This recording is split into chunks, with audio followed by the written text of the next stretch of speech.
আমি যখন ক্লাস 8-এ উঠি তখন আমার কাছে একটা ফোন ছিল। তো আমার বেশিরভাগ পড়াশোনা হয় আমার নানুর বাড়িতে, মানে কারণ কি এরকম যে আপনি জন্মের পর থেকেই বাবাকে দেশের বাইরে দেখেছেন? হ্যাঁ, ওকে। ওইখানে সবার সাথে যোগাযোগ রাখতাম এতটুকুই, কারণ নানুর বাড়িতে ছিলাম। তো উনি বেশি একটা কিছু বুঝতো না, তো সেই জন্য আমার কাছে ফোনটা দেওয়া হয়েছে সবার সাথে কন্ট্যাক্ট করার জন্য। তো একদিন স্কুল থেকে আসছি 4টার সময়, এসে দেখি একটা অপরিচিত ফোন আসছে। জি। অনেকবার ফোন আসছে, তো নাম্বারটা অপরিচিত দেখে আমি আরেকবার মিস কল দিই। ওকে। দেওয়ার পর ওইখান থেকে ব্যাক করার পর আমি সালাম দিই, যেটা বলার দরকার ভালো টালো কথা জিজ্ঞেস করি। তারপর আমি ওনার নাম জানতে চাইছি, তো উনি ওনার নাম রবিউল বলছে। আমি বললাম যে আপনি কেন ফোন দিছেন, কোত্থেকে নাম্বার পাইছেন? তো উনি বলল যে দেখেন, হয়তো আল্লাহ আপনার সাথে আমার কথা বলিয়ে দিবে, সেজন্য আমি হয়তো আপনার সাথে কথা বলতে পারছি। তো তখন আমি বলছি ঠিক আছে স্যার, ফোন টোন দিবেন না। তো বলে যে আপনার সাথে কথা বলতে কি সমস্যা? আমি বলছি যে হ্যাঁ, আমি অপরিচিত কারোর সাথে কথা বলি না। তারপরে দিন রেখে দিছে, রেখে দেওয়ার পর 2-1 দিন পর পরই ফোন আসে। তো ফোন আসার পর ভালো মন্দ জিজ্ঞেস করার পর এতটুকুই, ভালো টালো কি করেন, কি করতেছি, কি খাইছেন, এতটুকুই। ওই সময়টাতে কি লোকটার নাম জিজ্ঞেস করা, কোথায় থাকে, কি করে? হ্যাঁ, অবশ্যই জিজ্ঞেস করছি। ওনার নাম বলছে রবিউল, নামটা ঠিক বলছে। উনি আচ্ছা, ওকে। একটা এজেন্সিতে কাজ করতো, ওনার বাড়ি হচ্ছে ডোমবাড়িয়া, গ্রামের নাম। জি। তো যাই হোক, ওইখানে কাজ করে। ওকে। তো একদিন আমাকে বললো যে আপনাকে একটা কথা বলবো, আপনি যদি কিছু মনে না করেন। তো আমি বলছি ঠিক আছে বলেন। বলে যে যদি হ্যাঁ হয় তো হ্যাঁ বলবেন, আর যদি না হয় না বলে দিবেন, কিন্তু রাগ করবেন না। আমি বলছি ঠিক আছে, আমি রাগ করবো না, আপনি বলেন। তো উনি আমাকে বললো যে দেখেন, আপনার কথাগুলো আমার খুব ভালো লাগে, আমি আপনার সাথে আপনার ফ্রেন্ড হতে চাই। ওকে। তো আমি আপনার সাথে ফ্রেন্ড হব, আমাকে একটু চিন্তা ভাবনা করতে হবে। তো বলে যে কতদিন লাগবে? আমি বলছি 6 মাসও লাগতে পারে, 1 বছর লাগতে পারে, আবার 1 মাসও লাগতে পারে। বলে যে না না, এত লং টাইম তো নিতে পারবো না, আমি আপনাকে 1 সপ্তাহ সময় দিলাম। আমি বলছি না। তো উনি আমাকে খুব জোরাজোরি করতেছে। জোরাজোরি করার পর আমি বলছি ঠিক আছে, আমি 1 সপ্তাহ পর, তবে 1 সপ্তাহের মধ্যে আপনি আমাকে আর ফোন কল কোনো কিছু দিতে পারবেন না। তো রেখে দিছে। রেখে দেওয়ার পর 1 সপ্তাহ পর ফোন দিছে। ফোন দেওয়ার পর আমি বলছি যে হ্যাঁ ঠিক আছে, আমি আপনার বন্ধু হতে পারি, তবে 1 শর্তে। তো বললো যে কি শর্ত? আমি বলছি জাস্ট বন্ধুই, বন্ধুর বাইরে আমি আর কোনো কিছু করতে পারবো না। বলছি ঠিক আছে, করতে হবে না। তো তখন আমি ক্লাস 8-এ উঠি, জানুয়ারি মাসের কথা। তো এভাবেই ওনার সাথে কথা বলি, কথাবার্তা চলতেছে। তো কথাবার্তা চলার মাধ্যমে উনি আমাকে দেখা করার কথা বলছে এর মধ্যে অনেকবার। তো দেখা করার কথা বলছে, আমি আসলে দেখা করতে চাই না ওনাকে। তো 1 বছরের মাথায় উনি আমাকে প্রপোজ করেন। প্রপোজ কিভাবে করলো? ফোনের মাধ্যমে? হ্যাঁ, ফোনের মাধ্যমে। 1 বছর কোনো দেখা হয়নি। এর মাধ্যমে কি আপনাদের এর আগে মানে ফেসবুক বা অনলাইনে কোথাও? না না, তখন তো আমি ফেসবুক এমনিতে নরমাল একটা ফোন ইউজ করতাম, এছাড়া কোনো কিছু ছিল না? আপনাকে দেখেনি? না, দেখি আপনাকে প্রপোজ করে ফেলেছে? হ্যাঁ, প্রপোজ করে ফেলছে। 1 বছর কথা বলার পর প্রপোজ করে ফেলছে। তো আমি বলছি ঠিক আছে, আপনি আমাকে। বয়সটা জানা ছিল? লাইক আপনি তখন ক্লাস 8-এ পড়েন, ওর বয়স কত ছিল? ওনার বয়স তখন 24 বছর ছিল। তো আপনি তখন খুব বেশি হলে 13 থেকে 14 বছর বয়স, তো 10 বছরের ডিফারেন্স। তখন আমার ওনার বয়সটা ভালো লাগতো। ভয়েসটা ভালো লাগতো? হ্যাঁ, ফোনে আমি ওনাকে দেখিনি। আচ্ছা আচ্ছা। তাও কি আর ওনাকে দেখি না, জাস্ট ওনার সাথে কথা বলতে আমার ভালো লাগতো। আচ্ছা। তো এসের জন্য কথা বলতাম। তো কথা বলার পর উনি আমাকে প্রপোজ করলো, বলে যে আপনার সাথে আপনার মানে কথা অনেক চিন্তা ভাবনা করলাম, আপনার মতো এরকম একজনকে খুঁজছি, বা আপনাকে আমার খুব ভালো লাগে, আপনাকে যদি আমার জীবন সঙ্গী হিসেবে পাইতাম তাহলে অনেক ভালো হইতো। আমি বলছি আপনি কি আমার দেখেন না? দেখেন আমি তো দেখতেও সুন্দর না, আপনি আর আপনি যেভাবে চাচ্ছেন আমি তো ওরকম না। তো বলে যে হ্যাঁ দেখেন, আমি আপনার প্রতি খুবই দুর্বল হয়ে গেছি, আসলে আপনাকে সবসময় ভাবি, সেজন্য আসলে ফ্রেন্ড থেকে যদি আরেকটু সম্পর্কটা আরেকটু গভীরে যায় তাহলে আপনার জন্য ভালো হয়, আমার জন্য ভালো হয়। তখন আমি বলছি যে আমি আপনাকে দেখিনি, বাট আপনি আমাকে দেখেন নাই, তো এখানে আসলে সম্পর্কটা কখনই হতে পারে না। তো আমি কথা বলে ফোনটা রেখে আমি ফোনটা অফ করে ফেলছি। একটানা 10 দিন আমি ফোন অফ রাখছি। ফোন অফ রাখার 10 দিন পর আমি যখন ফোনটা অফেন করছি, ফোনটা অফেন করার সাথে সাথেই ওনার ফোন। তো আমি ফোনটা তখন রিসিভ করিনি। তো রিসিভ না করাতে অনেকবার ফোন দিছে, ফোন আমি রিসিভ করিনি। তারপর উনি আরেকটা অপরিচিত একটা নাম্বার দিয়ে ফোন দিছে। তো আমি অপরিচিত নাম্বারটা যখন চিনি না, তখন ভাবলাম যে আমার হয়তো আত্মীয় স্বজন হইতে পারে। তো আমি ফোনটা রিসিভ করি। রিসিভ করার পর উনি আমাকে বলে যে আপনি আমাকে মানে আমার ফোনটা রিসিভ করছেন না, আপনি ফোন বন্ধ রাখছেন কেন, কি সমস্যা আপনার যদি ভালো না লাগে আপনি আমাকে না বলে দেন। আমি বলছি না, আমার ভালো লাগে না, আপনি আর আমাকে ফোন দিয়েন না, আসলে আমি এটা চাচ্ছি না, আমার ফ্যামিলি সেটা কখনোই অ্যাকসেপ্ট করবে না। তো বলে যে না, আপনি একটু ভেবে দেখেন, আসলে চিন্তা ভাবনা করে তো মানুষ সব কাজ করে, তো চিন্তা ভাবনা করে ভালো, আপনি একটু ভেবে দেখেন। তা আমি বলছি ঠিক আছে আমি ভাববো। তো বলে যে ভাববার জন্য কতদিন সময় লাগবে? তা আমি বলছি দেখেন আমার চিন্তা ভাবনা যেদিন শেষ হবে আমি আপনাকে ওই দিন ফোন দেবো, কিন্তু তার আগে আপনি আমাকে আর ফোন দিবেন না। বলে যে না না এটা কেমন কথা, আসলে আপনার সাথে কথা না বলে আমি থাকতে পারি না, এই 10টা দিন আমার অনেক কষ্ট হয়েছে, আপনাকে আমি কিভাবে বুঝাবো। তো বলে যে ঠিক আছে আমি 10 দিন সময় দিলাম। তো ঠিক আছে আমি 10 দিন পর আমি উনি আমাকে ফোন দিল বিকালের টাইমে। তখন আমি আমি বলছি যে ঠিক আছে আমি রাজি আছি।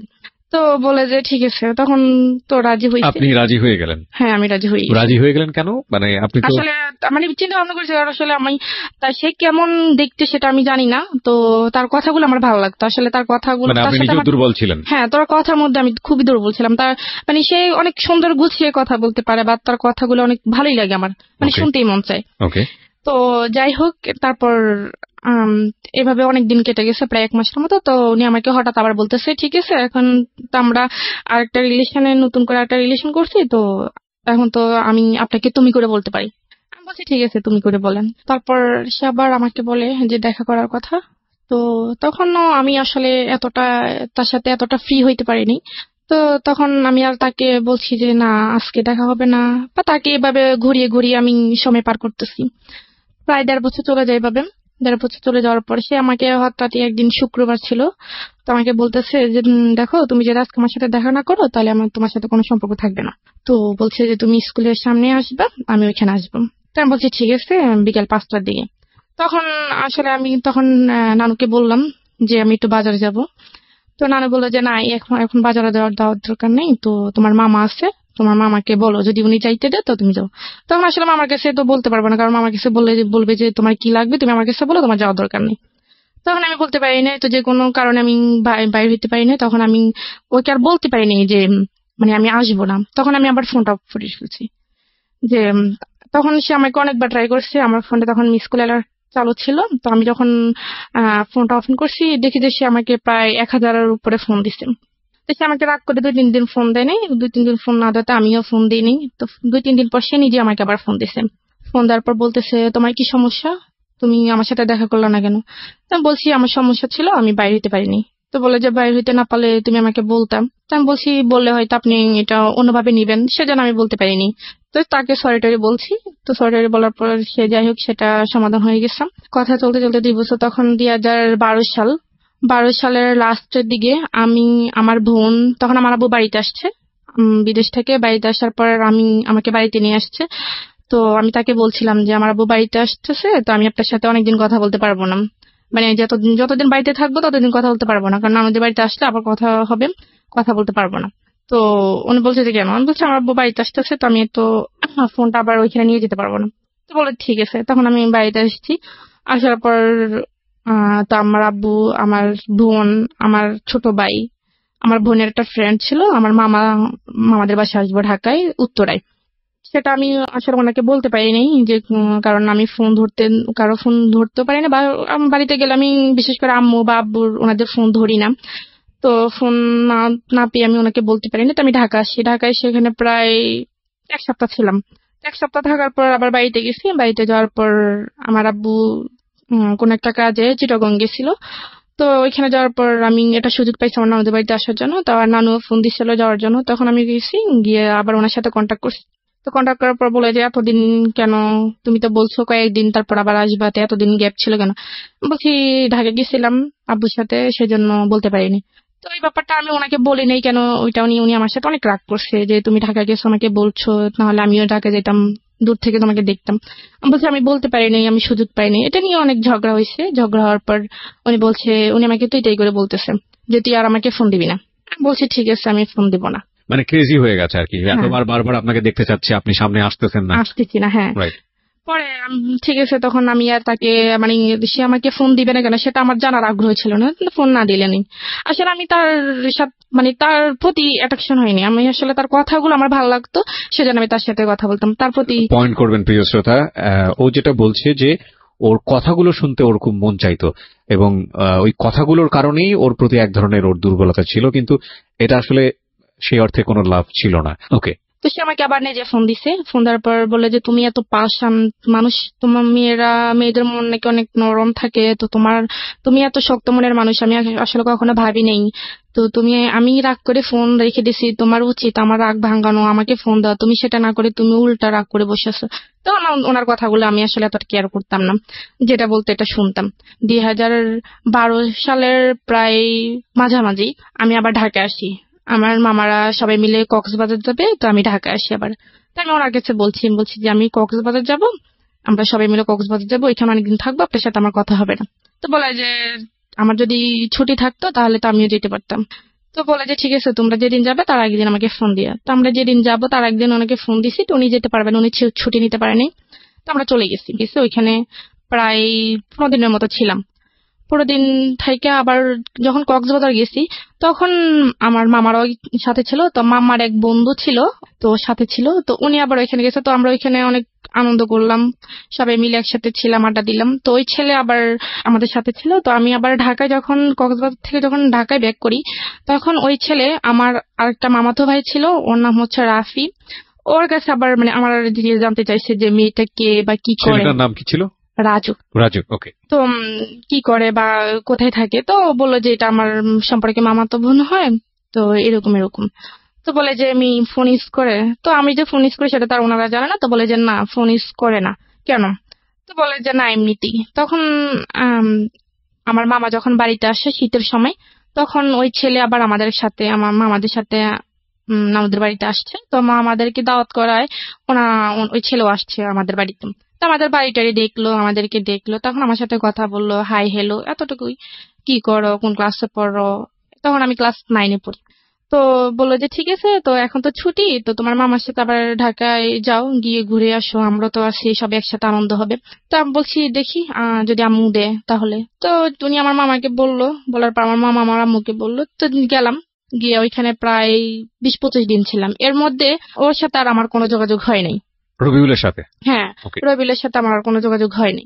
ও না ফোন তো না আমাদের বাড়িতে, আমি আর ওইখানে যেতে পারি না, ওনাকে কখনো কোনো মেসেজ বা ফোন দিতে পারিনি। তো আমি আবার চলে গেছি। তো কথাবার্তা বলে মাঝে বলে যে তুমি ফোন ইউজ করো না, আমি বলছি না আমি ফোন ইউজ করি না, আসলে বাসা থেকে সেটা কেউ দিবে না।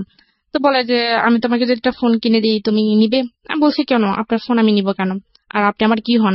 রাজু এটা বলতেছে? হ্যাঁ রাজু এটা বলতেছে। বলে যে না নেও, মাঝে মাঝে তোমার সাথে কথাবার্তা বলবো। এখানে বিষয়টা গুলিয়ে ফেলবেন না। রাজু এবং রবিউল, রাজুটা হচ্ছে ওর আত্মীয় সম্পর্কের একজন, আর রবিউলটা হলো যে ছেলেটার সঙ্গে প্রথম দিকে ভার্চুয়ালি মানে ফোনের মাধ্যমে কমিউনিকেট, কিন্তু এখনো দেখা হয়নি। ওদের মধ্যে এক ধরনের সম্পর্ক রয়েছে, বয়ফ্রেন্ড গার্লফ্রেন্ড বলা যেতে পারে, বাট ঠিক সে অর্থে ম্যাচিউর টাইপের রিলেশনশিপ না, অন্তত এই মেয়েটার সাইড থেকে না। ওকে, ঠিক আছে, বলুন তারপর। তো রাজু আমাকে যখন আমি চলে আসবো তখন রাজু আমার মামা আর ওই মামাতো ভাইটা আমাকে বাস পর্যন্ত বাসে উঠেছে, কারণ মামা আমার সাথে আসছে আর মামার সাথে ওনারা আসছে আমাদেরকে এগিয়ে দেওয়ার জন্য। তো আসছে রাজু এখানে, মানে আমি চলে যাচ্ছি, মানে এটা দেখো কান্নাকাটি করতেছে। কান্নাকাটি করার পর আমি আসলে ব্যাপারটা দেখছি, তারপরও বুঝতে পারলো না, বুঝার মতো করেছিলাম। তো আমি যখন চলে গেছি তখন ও আমার যে জামা কাপড় নেওয়ার একটা ব্যাগ ছিল, ওই ব্যাগের মধ্যে ওই একটা ফোন কিনে রেখে দিয়েছে, সেটা আমি জানি না। তো না জানার পর আমি বাড়িতে গেছি, সোজা আমার নানুদের বাড়িতে গেছি। নানুদের বাড়িতে যাওয়ার পর জামা কাপড় যখন ওইটা থেকে বের করছি তখন দেখছি একটা মোবাইলের বক্স। তো আমার কাছে আশ্চর্য লাগতেছে, মোবাইলের বক্স এটা কে দিল? তখন আমি কাউকে বিষয়টা না বলে আমি এটা খুললাম, খুলে দেখি একটা phone, mobile phone, Samsung mobile phone ছিল। ওইটার মধ্যে আবার একটা চিঠি ছিল। তো দেখলাম, দেখার পর চিঠিটা পড়লাম। চিঠির মধ্যে লেখা ছিল যে মানে রাজু যে আমাকে ফোনটা দিছে সেটা যেন আমি কাউকে না বলি, সেটা শুধুমাত্র আমাকে দিছে আমার সাথে একটু কথা বলার জন্য বা খোঁজ খবর নেওয়ার জন্য, বাস এতটুকুই। আর যদি ওর মোবাইলটা আমার নিতে ইচ্ছা না হয় তাহলে সেটা ফেলে দেওয়ার জন্য, কিন্তু কাউকে না বলার জন্য, এটা লিখে দিছে। তো লিখে দেওয়ার পর আমি এটা রেখে দিছি, কিন্তু আমি আর ফেলিনি। ওটার সাথে আবার একটা সিমও দিছে, তো আমি ওইটা অফ করছি। করার পর আহ, ও আবার অনেকগুলো মেসেজ করছে। আমি ফোনটা অফ করার পর অনেকগুলো মেসেজ পেয়েছি, কেমন আছি, কোথায় আছি, ওই তো রাস্তার মধ্যে ফোন দিছে। তো আবার ফোনও দিছিল মনে হয়। তখন রাত্রে বেলা আমি আর ওকে ফোন দিই নাই বা মেসেজও রিপ্লাই দিই নাই। তো রাত্রেবেলা সন্ধ্যার দিকে আমার নানু তখন নামাজ পড়তে গেছে, তো আমিও নামাজ পড়ে ফেলছি আগে, নানু পরে নামাজ পড়তে গেছে। পড়ার পর আমি ওই আমার আগের ফোনটা রবিউলের সাথে আবার মানে আপনি নামাজ পড়েন? হ্যাঁ। বাহ, মাশাআল্লাহ। তো রবিউলকে মিস কল দিলাম। তো মিস কল দেওয়ার পর সে সাথে সাথে ব্যাক করলো, ব্যাক করার পর রবিউলের সাথে কতদিন পরে কথা হচ্ছে? এই প্রায় 1 মাস 10 দিন। 1 মাস 10 দিন কোনো কমিউনিকেশনই ছিল না? জি না। মানে আপনার দিক থেকে আপনি অনুভবই করেননি? না, কোনো অনুভবই করিনি। তার মানে বুঝতেই পাচ্ছেন ইট ওয়াজ নট লাভ অ্যাকচুয়ালি, কোনো লাভ ছিল না। নইলে 1 মাস 10 দিন অফ ট্র্যাকে থাকার সময় ও বিজি হয়ে গেছে অন্য কোনো জায়গাতে, রবিউল মাথা থেকে আউট হয়ে গেছে, কিন্তু যখনই ও ফিরে এসছে সময় হাতে আছে তখন আবার রবিউলকে সে নক করছে। তারপর ফোন দিলাম, ফোন দেওয়ার পর ও ফোনটা রিসিভ করার সাথে সাথে খুব কান্নাকাটি করতেছে, অনেক মানে বাচ্চাদের মতো খুব জোরে জোরে কান্নাকাটি করতেছে, আমি কেন তাকে এতদিন ফোন দিইনি। তখন আমি তাকে ব্যাপারটা বুঝিয়ে বলার পর সে আমাকে বলতেছে আমি তোমার সাথে কালকেই দেখা করতে চাই। আমি বলছি এটা কখনোই সম্ভব না, আমি কালকে দেখা করতে পারবো না, আমার যখন সময় হবে আমি তখনই আপনাকে ফোন দিব, আপনি আমার সাথে দেখা করিয়েন। এর মধ্যে রাজু আবার আমার মামাতো ভাই যেটা, যার মাধ্যমে পরিচয় হয়েছিল, সে আবার আমার নানুদের বাড়িতে আসছে। তো রাজু আবার আমার নানুদের বাড়িতে আসছে, আসার পর সে আমাকে ভালো টালো কথা জিজ্ঞেস করার পর আমার নানুর সাথে কথা বললো, কথাবার্তা বলার পর সে 2 দিন ছিল। 2 দিন থাকার পর সে আবার চলে গেছে। চলে যাওয়ার 5-6 দিন পর রাজু তার আম্মুকে পাঠাইছে, রাজুর আব্বু নাই, তার আম্মুকে পাঠাইছে আমার নানুর কাছে। পাঠাইছে সে আমাকে বিয়ে করবে, একটা বিয়ের প্রস্তাব নিয়ে আমাকে সে পাঠাইছে। সে কি করতো সেই মুহূর্তে? সেই পড়াশোনা করতো, অনার্স করতো। এই অবস্থায় বিয়ের প্রস্তাব দিয়ে পাঠিয়েছে? হ্যাঁ, আর ওরা মানে ঢাকায় স্থানীয় ছিল। ওকে। প্রস্তাব পাঠাইছে। তো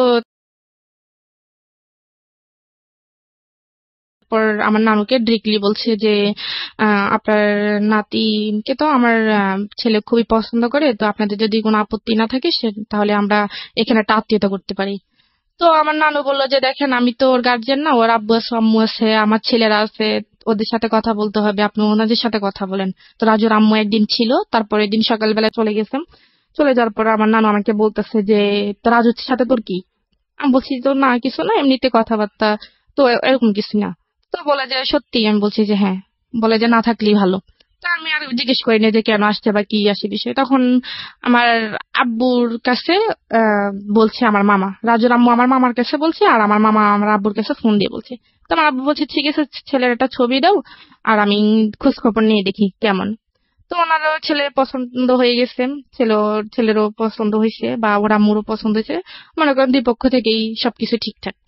এখন আহ, আমার ছোট মামা যিনি, উনি আবার আমার আব্বুকে বলতেছে যে বিয়ে তো হবেই, ছেলেও ভালো বা ছেলের ফ্যামিলিও ভালো, এখন ঋতুকে একবার জিজ্ঞেস করে দেখেন ও কি বলে। তো আমার আব্বু আসলে আমাদের বন্ধুর মতোই, বাবা বললেও নয়। তো পরে আমার আব্বু আমাকে জিজ্ঞেস করার পর আমি বললাম যে আব্বু দেখেন, আমি আসলে সামনে আমার এসএসসি পরীক্ষা, তো আমি অন্তত পরীক্ষাটা দিই, আপনাকে বিস্তারিত বলবো।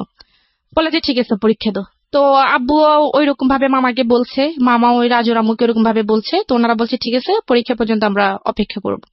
তো এর মধ্যে আমি আবার রবিউলকে সবকিছু বলে দিছি যে আমাকে এভাবে এভাবে দেখতে আসছে, আমার বিয়ের কথা চলতেছে, এখন আমি বলছি পরীক্ষা অবধি।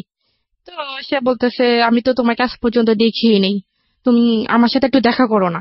তা আমি বলছি কি দেখবেন, আমি তো বলছি আমাকে দেখলে আপনার পছন্দ হবে না। তো দেখা এরকম এরকম করতে করতে তখন সে যে একটা এজেন্সিতে কাজ করে সেটা আমাকে বলছে। তখন আমি খোঁজ খবর নিয়ে জানতে পারি এটা আমাকে রং বলছে।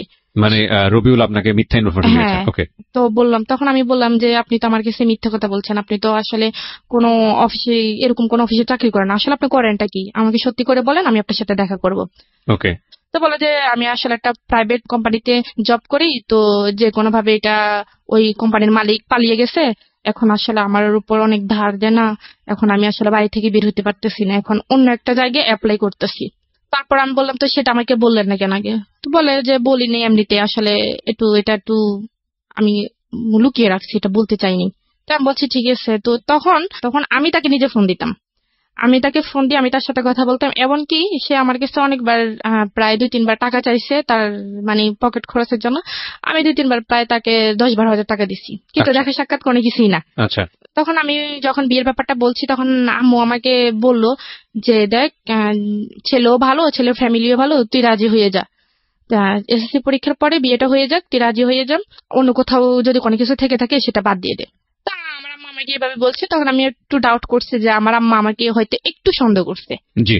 তো সন্দেহ করার পর আমি তাকে আবার রবিউলকে বলে দিচ্ছি, বলে দেওয়ার পর আমি বলছি দেখেন আপনার সাথে যা হওয়ার হয়ে গেছে, আমি আপনার সাথে আর কথা বলতে পারবো না, তা আপনি আমাকে ক্ষমা করে দেন, আপনার সাথে যদি কোনো বেয়াদবি করে থাকি আসলে এভাবে আমি ফ্যামিলির বাইরে যেতে পারবো না। এটা রবিউলকে বললেন? হ্যাঁ, আমি রবিউলকে বলছি। তখন রবিউল তো অনেক খুব কান্নাকাটি করছে।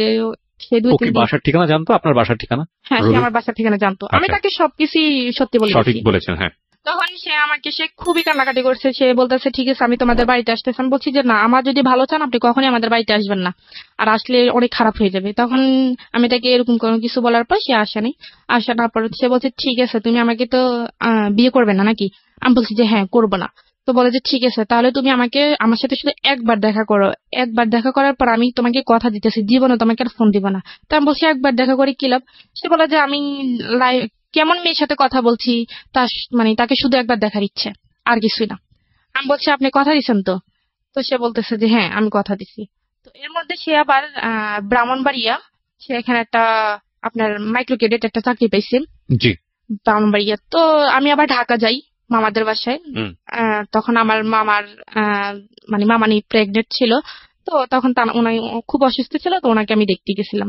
আমার আম্মু গেছিল সাথে। তো আমার আম্মু গিয়ে আমার আম্মা আমাকে রেখে চলে আসছে। তো আমি ওইখানে ছিলাম। থাকার পর ওইখানে আবার এই যে মামাদের পাশের ফ্ল্যাটে একটা মেয়ে থাকতো, নাম হচ্ছে রিয়া করে। তার সাথে আমার আবার খুব ভালো একটা বন্ধুত্ব ছিল। তার সাথে আমি আবার সবকিছু শেয়ার করছি। তো শেয়ার করার পর তখন আমি ঢাকা গেছি। ঢাকা যাওয়ার পর সে আমাকে বলতেছে যে আমি ব্রাহ্মণবাড়িয়া যাওয়ার জন্য, তার সাথে দেখা করার জন্য। তা বললাম আমি একটা মেয়ে হয়ে আমি ওইখানে কিভাবে যাই? বলে যে দেখো আমি তো নতুন অফিসে জয়েন করছি, নতুন, এখন তো আমাকে ছুটি দিবে না। তো আমি আসলে কিভাবে তোমার কাছে যাবো, তুমি একটু আমার কাছে আসো।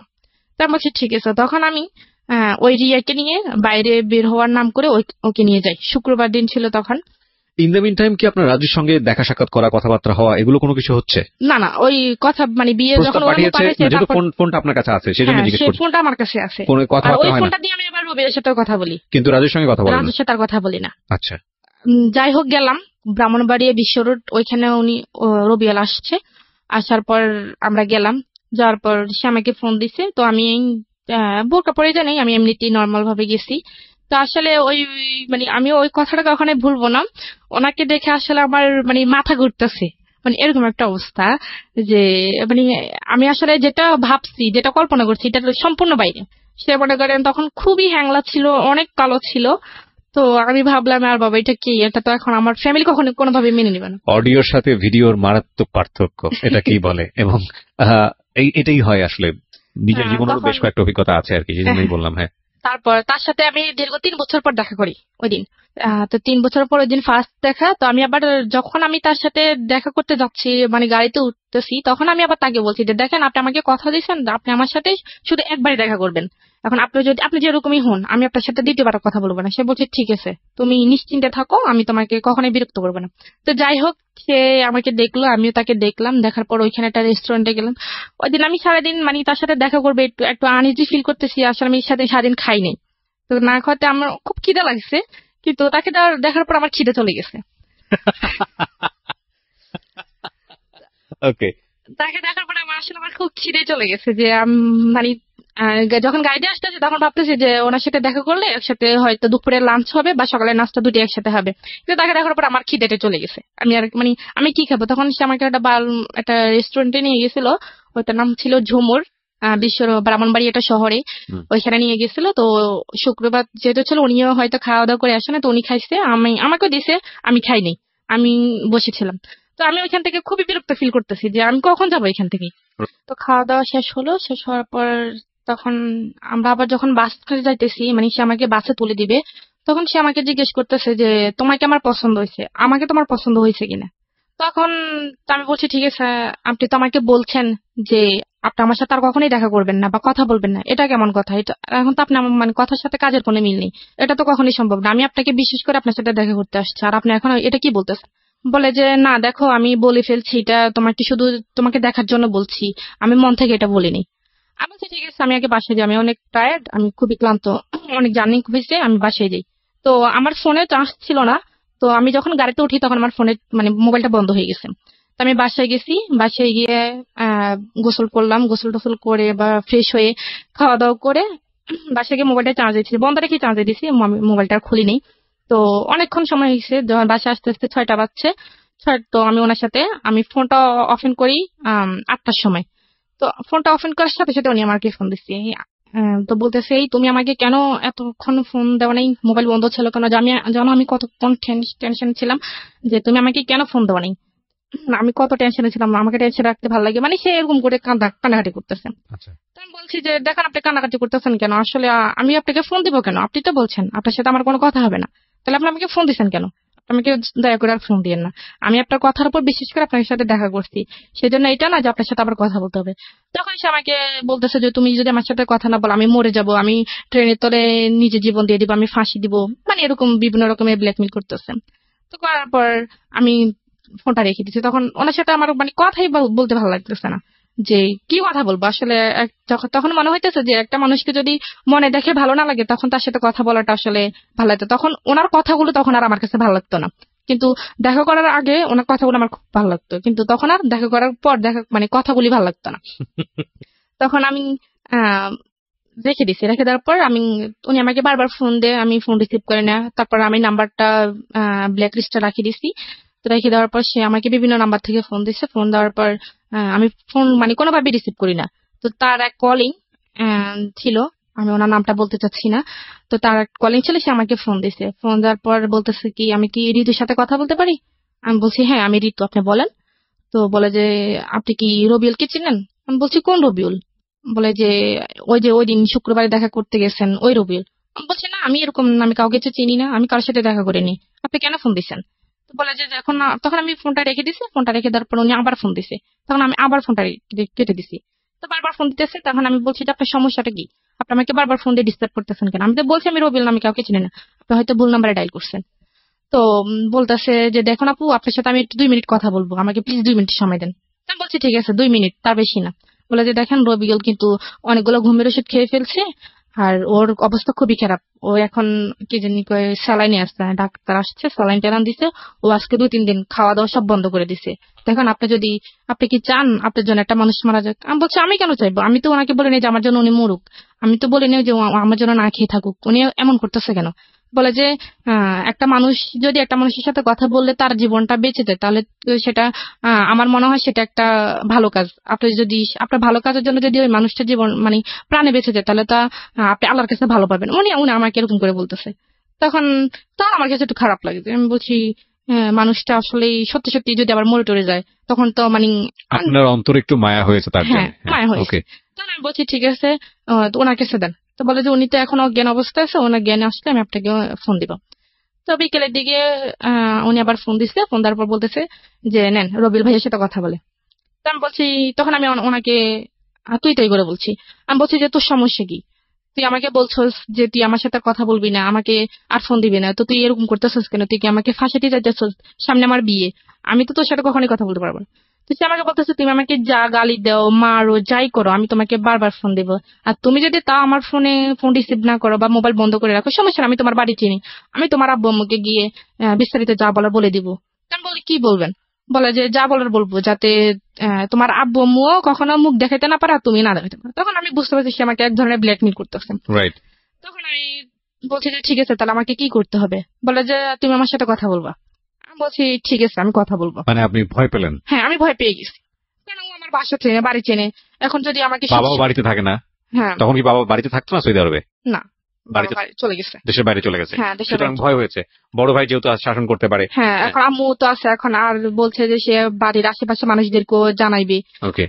তা আমি তার সাথে কথা গ্রামে একটা বলছি। মেয়ের কুৎসা রটনা হওয়া বা মেয়েটার নামে একটা কিছু রটনা হওয়া, এটা কিন্তু বাতাসের আগে আগে দৌড়ায় গ্রামগঞ্জে, এবং এটা খুব হ্যাঁ স্বাভাবিক। সে আমার মানে কথাগুলো রেকর্ড করে ফেলছে। কথাগুলো রেকর্ড করছে, হ্যাঁ ফোনের কথাগুলা, হ্যাঁ আগের কথাগুলা। হ্যাঁ তখন মানে যখন ভালোভাবে কথা বলছি তখন ওই দিন আমাকে বলছে যে তোমার কথাগুলো কিন্তু আমি রেকর্ড করে ফেলছি। তখন আমি বিশ্বাস করতে চাইনি। তো সেই ওই যে ছেলেটা আমাকে ফোন দিছিল ওর কথা বললো, ওই ফোন নাম্বার থেকে ফোন দিয়ে ওই আমার রেকর্ড গুলো শোনাইছি। তো আমি তখন আরো বেশি ভয় পেয়ে গেছি যে সত্যি সত্যি যদি বলে দেয়, এখন রেকর্ড গুলো যদি সবাইকে শোনে, এখন তো তার কাছে হাতে নাতে প্রমাণ আছে, তখন তো আমি যদি বলি কেউ আমার কথা বিশ্বাস করবে না। তখন আমি বলছি ঠিক আছে আমি আপনার সাথে কথা বলবো। তো কথা বলবো এইভাবে আরো ধরেন 2 মাস কেটে গেছে। 2 মাস কেটে গেছে, এর মধ্যে আমার পরীক্ষা, আমি এসএসসি পরীক্ষা দিছি। তো এসএসসি পরীক্ষা যেদিন শেষ হবে সেদিন বিকেলে সে আমাকে ফোন দিছে। না তার আগের দিন বিকেলে ফোন দিছে। তার আগের দিন বিকেলে ফোন দিয়ে বলতেছে যে তোমার এসএসসি পরীক্ষা, তোমার তো কালকে পরীক্ষা শেষ, তাহলে তুমি তার স্কুলে যেতে পারবে না, বাসা থেকে বের হতে পারবে না, তুমি আমার সাথে জাস্ট একটু দেখা করবা, আমি তোমার সাথে দেখা করব, অনেকদিন দেখা করি না। আমি বলছি ঠিক আছে আমি দেখা করব। তখন আমাদের থানা লাকসাম থানা লাকসাম বলছে যাওয়ার জন্য। তা আমি পরীক্ষা টরীক্ষা দিয়ে আমি সোজা বাড়িতে না গিয়ে আমি লাকসাম চলে গেছি তো তার সাথে দেখা করার জন্য। তো সে ওইখানে তার কিছু বন্ধু বান্ধব আসছে, আসার পর সে আমার সাথে কথাবার্তা বললো। সে বললো যে চলো আমরা একটু ঘুরে আসি। লাকসাম ফয়জুন্নেসা কলেজের নাম মনে হয় শুনছেন। ওইখানে সে আমাকে বলে যে ওই জায়গাটা একটু সেফ আছে, আমরা একটু কথা বলি। আমি বলছি যে না, আমি কথা বলতে পারবো না, আমাকে বাসে দিতে হবে, বাসে সবাই টেনশন করবে, আমি বলে আসিনি। বলছে যে না, একটু সময় 5 মিনিট সময় দাও। তখন আমি এখানে গেছি, দেখি যে তার অনেকগুলো বন্ধু, তার প্রায় 10-12 জন তার বন্ধুরা চলে এসছে। চলে এসে আমাকে ভাবি টাবি বলতেছে, ভালো টালো। তখন আমার কাছে আশ্চর্য লাগতেছে, আমি কি ব্যাপার, ওরা কোথেকে আসছে? বলে যে এখানে ওরা অনেকদিন পর, ওরা ঢাকার বাইরে থাকে, কেউ চিটাগাং থাকে, কেউ বরিশাল থাকে, বিভিন্ন রকম বিভিন্ন জন বিভিন্ন জায়গায় থাকে। তারা এখানে আসছে তো তোমাকে দেখতে চাইছে, এজন্য দেখাইতে আসছি। তখন আমি বলছি ঠিক আছে তাহলে আমি চলি। তখন আমার কাছে একটু ডাউট লাগছে, তখন ওদের মানে ভাব ভঙ্গি আমার ভালো লাগতেছে না। তো আমি চলে যাওয়ার জন্য বলছি, সে আমার হাতটা ধরে ফেলছে। মানে ধরে বলছে না, তখন আমার মানে আমি রাগ করে ফেলছি যে আপনি সমস্যা কি, আপনি আমাকে আমার হাত ধরছেন কেন, আপনি আমার হাত ছাড়েন। বলে যে না, তুমি আসছো তোমার ইচ্ছায়, তুমি তো তোমার ইচ্ছে যেতে পারবো না, তুমি আমার ইচ্ছে যেতে হইব। আমি বলছি আপনি আমার হাত ছাড়বেন নাকি আমি এখানে চেঁচামেচি করবো? বলে যে চেঁচামেচি করো, করলে কয়জন তোমার কথা বিশ্বাস করবে? সবাই আমার পক্ষে, তোমার পক্ষে তো কেউ নেই। তো আমি বলছি আপনার সমস্যাটা কি? বলে যে আমি তোমাকে বিয়ে করবো। আমি বলছি আপনার মাথা ঠিক আছে, আপনি কেন আমাকে বিয়ে করবেন? আর আমি তো আপনাকে কখনোই ভালোবাসিনি, আপনি জাস্ট আপনি বলছেন আপনার সাথে কথা বলার জন্য, আমি আপনার সাথে কথা বলতেছি। আমি তো বলি না আপনাকে বিয়ে করবো। বলে যে আমাকে বিয়ে করতে হবে, আমি তোমাকে আজ এক্ষুনি বিয়ে করবো, সবকিছু রেডি আছে, তুমি শুধু যাবে, গেলে বিয়েটা হয়ে যাবে। আমি বলছি কখনই না, আমি কখনোই বিয়ে করতে পারবো না। বলা যে বিয়ে করবা নাকি আমি তোমার কি জানি বাবা মার মুখে চুনকালি মাখবো? আমি বলছি মাখেন, যা করার আপনি করেন, আপনি আমার হাত ছাড়েন। বলে যে না, তুমি এখান থেকে যাইতে পারবে না। তখন সে এক প্রকার আমার সাথে যোগাযোগ করতেছে। এই বন্ধু বান্ধব সবার সামনে? হ্যাঁ, সবার সামনে সে আমার সাথে যোগাযোগ করতেছে, আমার হাত নিয়ে টানাটানি করতেছে। তার বন্ধুরা তার পক্ষে। আপনার সঙ্গে কেউ ছিল? আমার সাথে কেউ ছিল না, আমি একাই ছিলাম ওইখানে। তো তখন আমি অনেক ভয় পেয়েছি, তখন আমি খুব কান্নাকাটি করতেছি।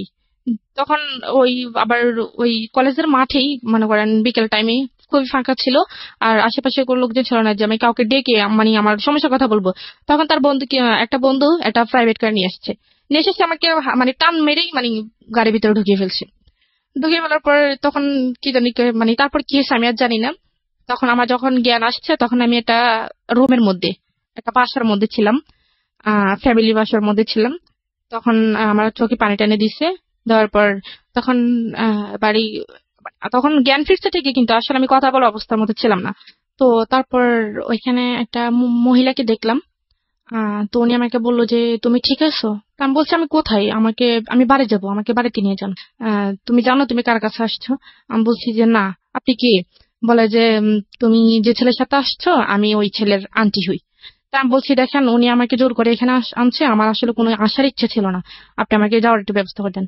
বলে যে না, ওরা তো বিয়ের ব্যবস্থা করতে গেছে, তোমাদের তো নাকি আজকে বিয়ে। আমি বলছি যে না, আমার তো বিয়ে করার ইচ্ছা নেই, দেখেন আমার বিয়ে ঠিক হয়ে গেছে, এখানে আমি আসলে থাকতে পারবো না। আর আপনি বুঝার চেষ্টা করেন, আমি তো ওনার সাথে জাস্ট ফ্রেন্ড হিসেবে কথা বলছি। তো বলে যে না, তুমি মিথ্যা কথা বলো কেন, আমি তো সব শুনছি। তো নিয়ে আমাকে এড়িয়ে যাইতেছে এভাবে। যাওয়ার পরে তো যাই হোক, এখন ও ছেলে আসছে, আসার পর আমি ওই ছেলের পা ধরে ফেলছি, পা ধরে মাপ চাইতেছি। রবিউলের? হ্যাঁ, পা ধরে মাপ চাইতেছি যে আমাকে একটু চলে যেতে দেন, আমার আসলে আমার জীবনটাকে এভাবে নষ্ট করিয়েন না। তো সে বলতেছে যে উম, আমার মধ্যে কি নেই, আমি তোমার জীবন কেন নষ্ট করবো, আমি তোমাকে বিয়ে করতে চাই, এমন তো না যে তোমাকে নিয়ে টাইম পাস করতেছি বা তোমাকে নিয়ে কোথাও গিয়ে সময় কাটাতেছি, আমি তো তোমাকে বিয়ে করতে চাই। তো আমার মধ্যে কি এমন নেই যে তুমি আমাকে ভালোবাসো না? তখন আমি বলছি যে আপনি নিজের চেহারাটা একটু আয়নার মধ্যে গিয়ে দেখছেন, আমি বলছি। বলার পর সে আমাকে একটা থাপ্পড় মারছে এখানে, অনেক জোরে একটা থাপ্পড় মারছে। থাপ্পড় মারা আমার খুব কানাকাটি করতেছি। কানাকাটি করার পর বলতেছে যে আম, তুই যদি আমাকে বিয়ে না করস, এখানে তুই আমার লাশ দেখবি। আমি বলছি আপনি মরেন, যাই করেন, এটা আপনার ইচ্ছা, আমি আর আপনার কোনো কথাই আমার মন গলবে না। তখন সে কি করছে, একটা তরকারি কাটার যে ছুরিগুলা, ওইগুলা এসে তার হাতের মধ্যে একটা করে দিচ্ছে। পজ দিছে? হ্যাঁ। তো অনেকগুলো রক্ত বাইরিতেছে। তো বাইর হওয়ার পর আমার তখন খারাপ লাগছে, তখন আমি দৌড়ে গিয়ে তার হাতটা চেপে ধরছি যাতে রক্ত বাইরে না হয়। তো চেপে ধরার পর তার আন্টিকে আমি ডাক দিচ্ছি, ডাক দেওয়ার পর উনি আইসা ব্যান্ডেজ করে দিছে। তারপর তো বলে যে ওই ছেলে আমাকে বলে যে এখন তো দেখছো আমি তোমাকে কতটা ভালোবাসি, এখন তুমি কি চাও আমি তোমার জন্য মরে যাই? তখন আমি আসলে এক ধরনের রাজি হয়ে গেছি। আমি বলছি ঠিক আছে আমি রাজি। তো আমি বলছি যে ঠিক, আমি রাজি এক সপ্তাহে, তো আমি বিয়ের পর আমি বাড়িতে চলে যাব। তো সে বলছে যে না, বিয়ের পর তো আমি বাড়িতে যাওয়ার জন্য তো তোমাকে বিয়ে করবো না, আমি বিয়ে করবো তোমাকে আমার কাছে রাখার জন্য। তো যাই হোক, বিয়েটা হয়ে গেছে। 9 লাখ টাকা কাবিননামা ছিল। সে আমাকে বলছে যে কাবিননামা কত টাকা হবে। তখন আমি বলছি যে আপনার ইচ্ছে। তখন আসলে আমার ওই মানসিকতা, মানে বিয়ের জন্য যে একটা প্রস্তুত থাকা, আমি আসলে ওইরকম ছিলাম না। তখন আমি বলছি আপনার যত ইচ্ছে তো। না তুমি বলো। আমি বলছি যে ঠিক আছে 10 লাখ টাকা। তো কাজী বলতেছে ঠিক আছে, কেউ কিছু বলা দরকার না, আমি একটা বলে দিই। তো উনি 9 লাখ 101 টাকা বলছেন। আপনার বয়স হয়েছিল বিয়ের? জি না, আমার বয়স তখন, আমি ক্লাস এসএসসি পরীক্ষা দিছি, তখন আমার 16 বছর সামথিং, সর্বোচ্চ হলো 15-16 বছর। হ্যাঁ তখন ওকে। চলে। তো তখন আবার আমার কাজী কত বয়স দেখালো? ওখানে 20 বছর দিছে। 20 বছর দিয়েছে। হ্যাঁ। এরকম আর আমার তো বিয়েতে যদি মানে কেউ করায় এবং এটা যদি কোনোভাবে আইনি ঝামেলায় যায়, তাহলে মানে ওনারা তো ফাঁসবেনই, কাজী সবার আগে ফাঁসবে আর কি। তো যাই হোক, তো আমাকে ওই তো 9 লাখ 101 টাকায় বলছে। বলার পর তো বিয়েটা হয়ে গেছে। হওয়ার পর সেই যেখানে চাকরি করে ব্রাহ্মণবাড়িয়া, সেখানে আমাকে নিয়ে গেছে ওই দিনই। ট্রেনে চলে গেছে আমরা। যাওয়ার পর ওইখানে একটা রুম নিল। রুম নেওয়ার পর কিছু জিনিসপত্র ইন কিনলো। দ্য মিন টাইম বাড়ির কথা আপনার মনে পড়েনি? বাড়িতে কি হচ্ছে? না, অবশ্যই পড়ছে। তখন আমি তাকে অনেকবার চেষ্টা করছি। তখন তো আমার কাছে ফোন ছিল না, কারণ আমি সাথে করে ফোন নিয়ে আসিনি। আর তাকে আমি অনেকবার বলছি যে বিয়ে যেহেতু হয়ে গেছে, তখন তো বাড়ি থেকে কোনো সমস্যা করবে না, বাড়িতে জানাই। বলে যে না না, এখন বাড়িতে জানালে সমস্যা করবে, আমরা আগে একটু সেটেল হই, তারপর বাড়িতে জানাবো। তখন মানে সে যেভাবে বলতেছে সেভাবে, কারণ মানে তার কথা যদি আমি একটু মানে নজর করি, সে আমাকে ছুরি টুরি দিয়ে ভয় দেখায়, তারপর হাত কাট নিয়ে মানে ভয় দেখায়। তখন আমি আসলে অতটা ইয়ে ছিলাম না। তো বাড়িতে কি হয়েছে না হয়েছে সেটা আর আমি তখন জানি না। তো তখন আমাকে ওইখানে নিয়ে গেছে। নিয়ে যাওয়ার পর সে আমাকে একটা রুম নিল। রুম নেওয়ার পর আহ, মানে টুকটাকি যা লাগে আর কি সব নিছে। নেওয়ার পর তো চলতেছি। তখন যাচ্ছি, বাড়িতে কি হয়েছে না হয়েছে সেটা তো আর আমি জানি না। তখন ওইখানে গেলাম। তো নেওয়ার পর সেই তো সারাদিন চলে গেল। তো আমি রান্না বান্না করলাম। তো সেই কোথায় গেছে আমি জানি না, সারাদিন সে বাসায় ছিল না। না রুম কি থাকাতে আগে থেকে নেওয়া ছিল নাকি ওর রুমে গিয়ে উঠলেন? না, সে ওইখানে মানে আগে থেকে একটা রুম নিয়েছিল সেই। তো রাত্রে বেলা তো সে আসছে, এসে কিছু ফুল টুল দিয়ে রুমটা সাজাইলো নিজে নিজেই? হ্যাঁ। না, নিজে না, সে আর তার এক বন্ধুকে নিয়ে, বন্ধুই সাথে দিছে। সে কোথায় গেছে আমি জানি না।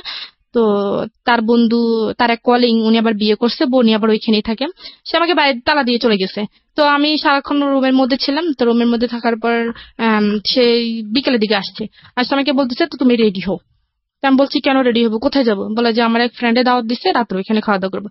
তো আমি বলছি আমি রেডি হবো কি, আমি তো তখন আমার তো মানে কাপড় চোপড় কিছুই নেই ইনফ্যাক্ট? কিছুই নেই। হ্যাঁ, আমি রেডি হবো কি? সে আমার জন্য একটা শাড়ি কিনলো। 1200 টাকা দিয়ে একটা শাড়ি কিনছে। আর নর্মালি বাসা পড়ার জন্য 2টা 3 পিস কিনছে। তো আর নিয়ে আসছে। নিয়ে আসার পরে সে আমাকে বলছে রেডি হওয়ার জন্য। তো রেডি হয়েছি। রেডিমেডি হয়ে আমরা ওই ফ্রেন্ডের বাসায় গেছি। যাওয়ার পরে ওইখানে খাওয়া দাওয়া করে আমরা আবার রিটার্ন আসছি।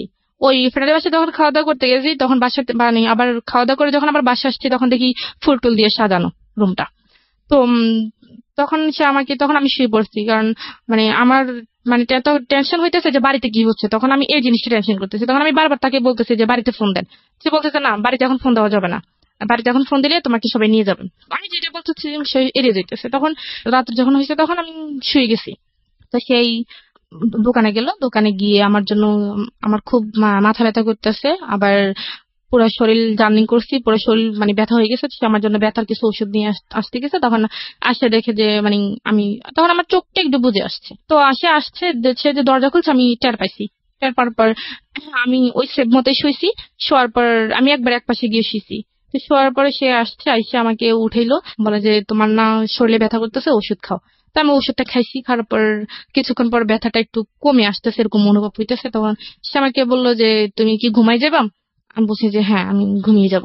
তো বলতেছে কেন, আজকে মানুষের জীবনের একটা প্রথম রাত আমাদের, আর এই রাতের জন্য মানুষ হাজার হাজার বছর অপেক্ষা করে, তুমি এই রাতেই ঘুমিয়ে কাটিয়ে দিবে? আমি বলছি আমার কাছে এটা কোনো রাত মাত মনে হয় না, আমার ঘুম আসতেছে, আমি ঘুমাবো। বললো যে না, আমার সাথে কথা বলো। আমি বলছি যে আপনার সাথে আমি কথা বলবো কালকে। তার কথা আমি আসলে এক কান দিয়ে নিতেছি, এক কান দিয়ে ফেলে দিচ্ছি। আমার মূল উদ্দেশ্য হচ্ছে আমি যদি কোনো রকম একটু সুযোগ পাই, আমি পালিয়ে যাবো, বাড়িতে গিয়ে তারপর সব ঘটনা বলে দিব। হ্যাঁ, পালিয়ে যাবো। তখন তখন আমার খুব ঘুম আসতেছে। তখন আমি একবার মানে বসা অবস্থা ঘুমিয়ে গেছি। তখন ঘুমিয়ে যাওয়ার পর সে আমাকে মনে হয় শোয়াইছে। তখন আমি আর বলতে পারবো না কি হয়েছে। তখন সকালে সে আমাকে আবার তালা মেরে চলে গেছে, অফিসে চলে গেছে। তো আশেপাশে ফ্ল্যাটে কেউ ছিল না আপনাদের? হ্যাঁ ছিল। তো আপনি তো ওখানে নক করে বললেও তো বলতে পারতেন। মানে গেটটা এমন ভাবে ছিল, মনে করেন দরজাটা ছিল বাইরে আর ভিতরে আবার আরেকটা ইয়ে ছিল, মানে গ্রিলের মতো। আচ্ছা, মানে হলেও সম্ভব না, সম্ভব না, চিল্লালেও হয়তো অনেকে শুনবে না। হ্যাঁ। আচ্ছা, আর পরে কি করছে, তখন আমি উঠছি, উঠা ফ্রেশ হয়েছি, ফ্রেশ ট্রেশ হয়ে আমি নাস্তা খাইনি, আমি চাটা শুধু খাইছি আর পরোটা খাইনি। তো না খাওয়ার পর এখন আমি রান্না বান্না কোনো কিছু করি না, সে দুপুরে খাওয়ার জন্য আসছে। বাচ্চা ঠিক কিছু সমস্যা না, রান্না করে না, আমি হোটেল থেকে নিয়ে আসছি। তো সে হোটেল থেকে মাছ আর কি জানি নিয়ে আসছে, আমার মনে নেই। তো নিয়ে আসার পর সে মানে আমাকে খাই দিতে চাইতেছে, তো আমি খাই নেই। তো সে আমাকে 2-3 বার এরকম করতেছে, তখন আমি কি করছি, আমি মানে প্লেটটা ফেলতে চাই নাই, তার মানে ধাক্কা দেওয়ার পর একটু জোরে লেগেছে, প্লেটটা মাটিতে পড়ে গেছে। পরে কাঁচের প্লেট ছিল, ওটা ভেঙে গেছে। ভেঙে পর মানে সে রাগ করে ফেলছে, সে আমাকে একটা ধাক্কা দিয়ে ফেলছে। ধাক্কা দেওয়ার পর আমি একটা দেয়ালের মধ্যে গিয়ে একটু বাড়ি খেয়েছি কপালের মধ্যে, তারপর আমার কপালটা ফুলে গেছিল। তো ফুলে যাওয়ার পরে তখন আমি বলছি যে মানুষ আমার বিয়ের একদিন না যেটা আমার উপর এরকম টর্চার শুরু করতেছে, সে মানুষ আমাকে কিভাবে সারা জীবন ভালো রাখবে সেটা আমার ভালো জানা হয়েছে। তো বলে যে কি জানি কয়, না তোকে তুই যতই ইয়ে করস, চালাকি করস, তুই এখান থেকে যাইতে পারবি না, তোকে যেহেতু আমি বিয়ে করছি এখানে থাকতে হবে। তখন এভাবেই আমি আসলে একটা না প্রায় 2 দিন খাইনি। 2 দিন মানে শুধু একটু চা খাইছি, আর কিছু না, চা খাই আর পানি খাই। তখন আমার শরীরটা খুবই দুর্বল হয়ে গেছে, দুর্বল হয়ে গেছে। তো তখন সোমবার দিন ছিল, সেই অফিস থেকে লাঞ্চের সময় আসছে, আসার পর সে আসছে আর আমি গোসল করতে গেছি। তো গোসল করতে গেছি, তো গোসলখানার আবার ভিতরে একটা দরজা আছে, মানে একটু বড়, মানে একটা মানুষ কোন রকম মানে বাইরে হতে পারবে। তখন তখন সে যখন অফিসে থাকতো না, তখন আমি ভিতরে মানে চেষ্টা করতাম যে কোন দিক দিয়ে বের হওয়া যায়। তখন আমি ওই বাথরুমের ভিতরে ওই জায়গাটা দেখছি। দেখার পর আমি মানে ওইটার মধ্যে একটা কোমর ছিল, কোমরের উপর দাঁড়িয়ে ওইটার মধ্যে আবার একটা মোড়া দিয়ে আমি দেখছি যে ভিতরে মানে দাঁড়ানোর মতো কোনো পজিশন আছে কিনা। তখন দেখছি যে না, ভিতরে মানে নিচে দাঁড়ানোর মতো একটু জায়গা আছে, মানে একটা পা রাখা যাবে। তখন আমি কি করছি, তখন তো আমি বাথরুমে চলে গেছি, জামা কাপড় নিয়ে গেছি। আমি মানে ভাবছিলাম যে সে যদি জড়িয়ে এসে পড়ে, তখন আমি এটা অজুহাত দেখাতে পারবো যে আমি গোসল করতে গেছি। তো সে আসছে, আসার পর আমি তো বাথরুমে ছিলাম, সে আসতে আমি শুনে, সে অনেকক্ষণ হয়েছে মনে আসছে। তো আমি মানে চেষ্টা করতেছি এটার উপর ওঠার জন্য, কিন্তু উঠতে পারতেছে না। তো আমি যে মোড়া দিয়েছি, সেই মোড়াটা মানে কোমরটা একটু প্লাস্টিক টাইপের, এটা একটু পিছলে হয়ে গেছে। তো ওইটা মানে স্লিপ খেয়ে আমি পড়ে মনে করেন একবার পুরোপুরি অজ্ঞান হয়ে গেছি। আর শরীরটা খুব দুর্বল ছিল, আমি খাইনি, মানে অজ্ঞান হয়ে গেছি। অজ্ঞান হয়ে যাওয়ার পর সেই আওয়াজ পাইছি, আওয়াজ পর পর সেই দরজাটা ধাক্কাইতেছে। তো দরজার সিট কিনে ছিল, সেটাও মানে ধাক্কাতে এটা খুলে গেছে। খুলে যাওয়ার পর আমাকে রুমে আনছি, রুমে আইনা তো একটা ডাক্তার আনছে। ডাক্তার আনার পর ডাক্তার বলতেছে কি ব্যাপার, উনি তো খুবই দুর্বল, ওনাকে একটা স্যালাইন দিতে হবে। তো বলছি ঠিক আছে স্যালাইন দেন। তো ডাক্তার আমাকে একটা স্যালাইন দিল। স্যালাইন দেওয়ার পর আমার জ্ঞান আসছে, আমার হাতে স্যালাইন দেওয়া। সে আমার পাশে বসে আছে, আমার মাথায় হাত বুলাই দিতেছে। তো সে বললো যে তোমার সমস্যা কি, তুমি খাওয়া দাওয়া করো না কেন, তুমি কি মরে যাবে নাকি?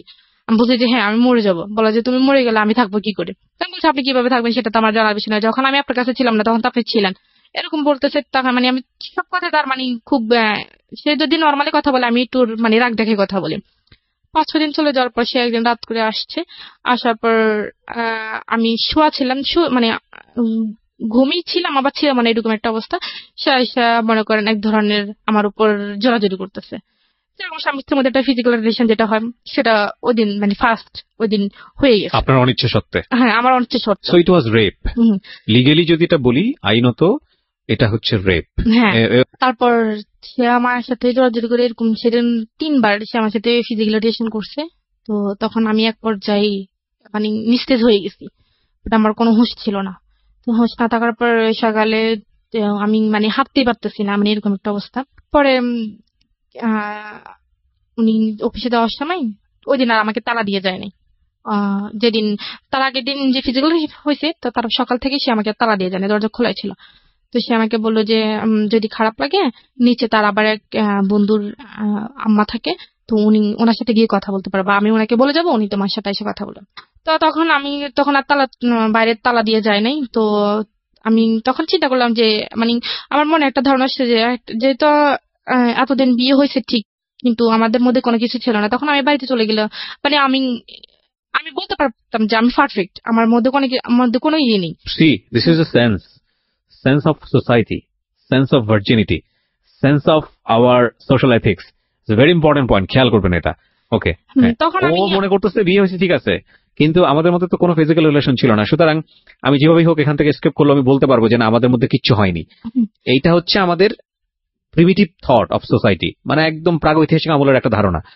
আর যখন এটা হয়ে গেছে ওর মধ্যে একটা চেঞ্জ আসছে, চেঞ্জটা কি? হ্যাঁ বলেন। হ্যাঁ, তখন আমি ভাবলাম যে মানে চলে গেছিলাম, মানে আমি গেট পর্যন্ত চলে গেছি, উপর থেকে নিচে নেমে গেট পর্যন্ত চলে গেছি। চলে যাওয়ার পর মানে দেখতেছি আমি, মানে আমার হাত তো খুব কষ্ট হইতেছে, তো আমি কাঁদতেছি। তখন দারোয়ান আমাকে জিজ্ঞেস করলো যে ম্যাডাম আপনার কি হয়েছে? আমি বলছি যে না কিছু হয় নাই। তো বলে যে আপনি কাঁদতেছেন কেন? তো আমি বলছি যে না আমার আসলে একটু শরীরটা খারাপ, হ্যাঁ এই জন্য। তো বলে যে আমি কি আপনাকে বাসায় দিয়ে আসবো? তো আমি বলছি যে না ঠিক আছে। তখন মানে আমার কথা শুনে ওই যে তার বন্ধুর আমার কথা বলে উনি আবার বের হয়ে আসছে। বলে যে কি ব্যাপার ঋতু, তুমি কেন বাইর হইছো? তোমার নাকি শরীর খারাপ, তুমি বাইর হইছো কেন? চলো চলো তোমাকে বাসায় দিয়ে আসি। তখন উনি আমাকে ধরে ধরে আমাকে রুমে আইনা শোয়াই দিয়ে চলে গেছে। চলে যাওয়ার পর তখন মানে কারো মানে একটা ফোন যে পাবো, মানে কারো কাছ থেকে নিয়ে আমি ফোন করবো, মানে ওইরকম একটা নেই। তখন উনি আবার আসছে কিছুক্ষণ পর, বলে যে তুমি কি তোমার কি খিদা লাগছে বা কিছু খাইবা? আমি বলছি যে না আন্টি আমার খিদা লাগা নাই, আপনি আমাকে একটু গরম পানি করে দেন। বলে যে গরম পানি দিয়ে কি করবা? বলে যে আমি একটু বাথরুমে যাবো। পরে উনি আমাকে একটু গরম পানি করে দিচ্ছে, আমি বাথরুমে গিয়ে ফ্রেশ হয়ে আসছি। পরে আমি বলছি কি আপনার কাছে কি ফোন আছে?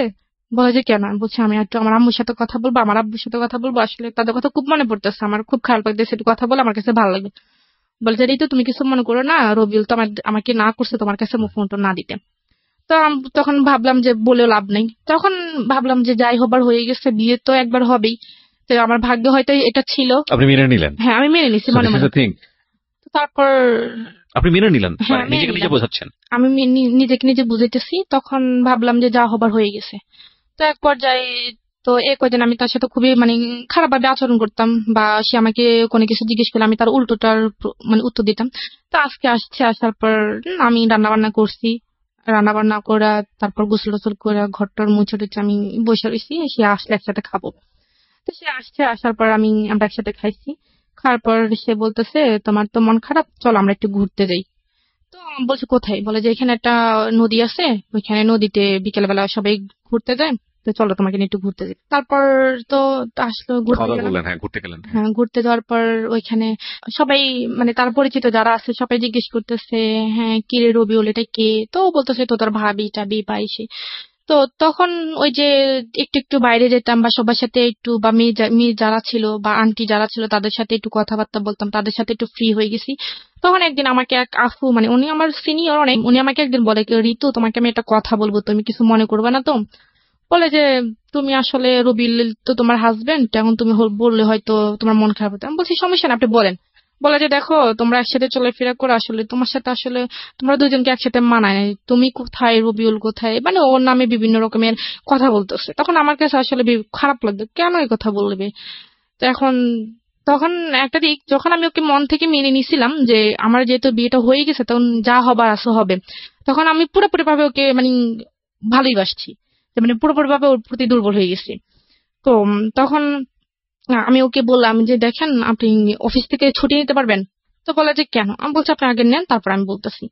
তাকে আমি 3 মাস বাসায় রাখছি।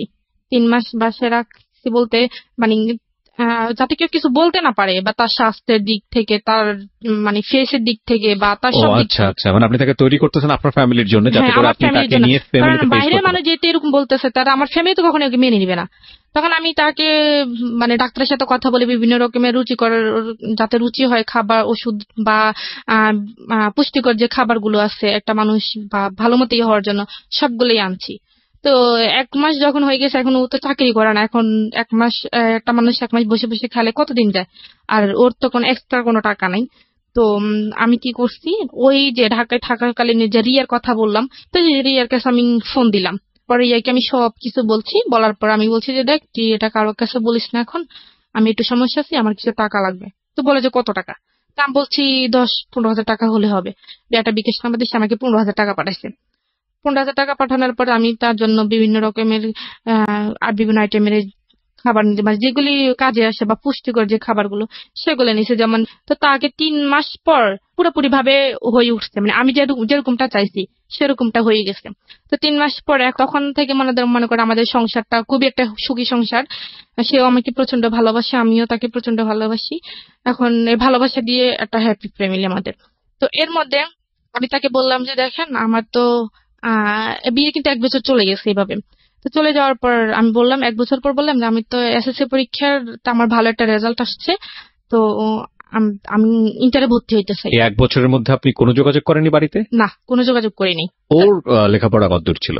উনি মাস্টার্স কমপ্লিট করছে। ওকে, রবিউল মাস্টার্স কমপ্লিট করা। ওকে, বাচ্চাদের পড়ার জন্য তো অন্তত আমার কিছু জানা দরকার। বলে যে না, সেটা যতটুকু জানা অতটুকুই না। তা আমি বলছি ঠিক আছে, এখন সে যেভাবে বলতেছে সেভাবেই। তো এভাবেই চলতেছে।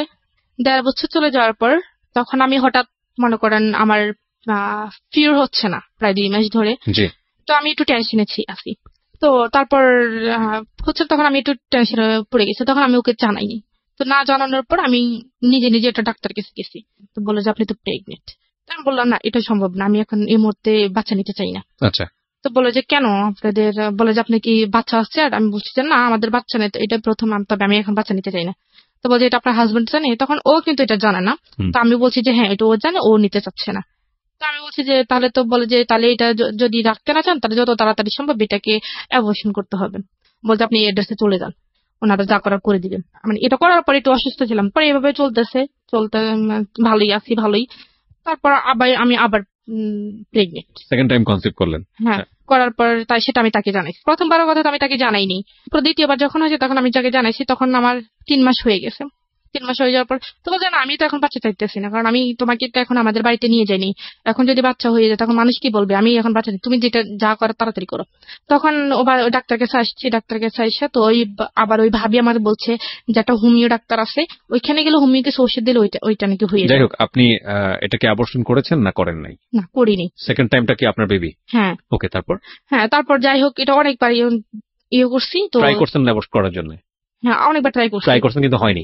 মানে এটা করতে গিয়ে আমি নিজেই মরে যেতেছি। তো পরে তারপর যাই হোক এটা হয়ে তখন থেকে সে আমার উপর মানে আমার সাথে খুব খারাপ ব্যবহার করতেছে। তারপর সে আমাকে বিভিন্ন রকমের এক কথা 2 কথা ভালো কথা বলে সে আমার সাথে খারাপ ব্যবহার করে, আর আমার বাপ মা নিয়ে সে আমাকে গালিগালাজ করে। তো করার পর হঠাৎ করে চেঞ্জটা দেখলেন শুধু কনসেপ্টটা করার পরে? হ্যাঁ, কনসেপ্টটা করার পরে চেঞ্জটা দেখি। তারপর ওই আমরা যে রুমে থাকতাম, যেখানে থাকতাম সেখান থেকে পানিটা নিয়ে যে আনতে হয় সেটা একটু দূরে, ঠিক আছে? তো আমার বেবি যখন 7 মাসের প্রেগনেন্ট আমি, তখন বালতি ভরে ভরে, অনেক বড় বড় বালতি ভরে ভরে ওইখান থেকে পানি আনতে হয়। তো সেটা আমার জন্য খুবই বিপজ্জনক। সব যে দেখে সে বলে যে তুমি এই কাজ করো কেন? সে আমার কাছ দিয়ে বিভিন্ন রকমের জামা কাপড় বা তার শার্ট প্যান্ট ওগুলো ধোয়াইতো, বা এখন যেগুলো আমার জন্য করা উচিত না সেগুলো করাইতো। তো আমি একরকমের করতাম, সব কাজ করতাম। তো করার পর যখন 8 মাস হয়ে গেছে তখন সে আমাকে বলছে যে পরীক্ষা করাইতে, পরীক্ষা করলে যে ছেলে হয় না মেয়ে হয় এটা জানার জন্য। তো আমি বলছি তুমি কি হইলে খুশি? বলে যে আমার ছেলে চাই। তখন আমি বললাম যে এটা তো যদি ছেলে না হয়, বলে যে ছেলে না হলে যদি মেয়ে হয়, তাহলে মেয়ে হলে মেয়ের বিয়ের টাকা আমি দিতে পারবো না। তখনই সে মেয়ের বিয়ের প্রসঙ্গে কথা উঠেছে যে যখন বিয়ে দিবে তখন মেয়ের বিয়ের টাকা সে দিতে পারবে না, আমার বাবার বাড়ি থেকে দিতে হবে। আর মেয়ে যদি হয়, মেয়ে সুন্দর হতে হইবে, ফুটফুটে হইতে হইব। মেয়ে যদি কালো হয় তাহলে সে মেয়ে কখনো সে রাখবে না, সে পালক দিয়ে দিবে। ছাগল নাকি? সরি ফর দিস ওয়ার্ড, আমি এই ওয়ার্ডটা অনেক উচ্চারণ করাটা ঠিক হচ্ছে না, বাট এটাই আমার এক্সপ্রেশন, ভেরি জেনুইনলি ভিতর থেকে যেটা আসছে, এবং এটা কোনো প্রকার এডিট না হয়ে অনেক জায়গা আমি চাই। ওকে, বলেন। তারপর কি হয়েছে, তো আমি গেলাম, আমার ওই ভাবিকে নিয়ে গেলাম। তো উনি বলছে যে মেয়ে হবে। তো দেওয়ার পর বলতেছে মেয়ে হবে। যখন ওকে জানাইছে তখন সে আমার উপর খুব রাগ করছে। আমাকে আমার পারে না, মারবে না ধরবে, সে বুঝতে পারতেছে না। তো পরে মাস্টার্স পাস ছিল, রাইট? হ্যাঁ, এটা তোর জানা উচিত। ছেলে মেয়ে হওয়ার ব্যাপারটা তো মেয়েদের উপর নির্ভর করে, এটা সম্পূর্ণই ছেলেদের উপরে। তবে সে আমাকে তখন বলতেছে, যখন শুনছে যে আমার মেয়ে হবে তখন সে আমার বাড়িতে আস্তে আস্তে যোগাযোগ করার চেষ্টা করতেছে। তখন সে আমাকে প্রথমে আমার আম্মুর কাছে ফোন দিচ্ছে। তো আমার আম্মু নিজে ফোন দিয়েছে? হ্যাঁ, সে নিজে ফোন দিচ্ছে। আচ্ছা। তো ফোন দেওয়ার পর সে বিস্তারিত জানো যে যা হয়ে গেছে, এখন আপনারা মেনে নেন। তখন আমার আম্মু এটা অ্যালাউ করে নাই যে আমার মেয়েকে পাঠিয়ে দাও, তোমার আসার দরকার নেই, আমরা আমার মেয়েকে অ্যাকসেপ্ট করবো, কিন্তু তোমাকে তো আমরা অ্যালাউ করবো না। তখন আসে আমার আব্বুকে ফোন দিয়েছে।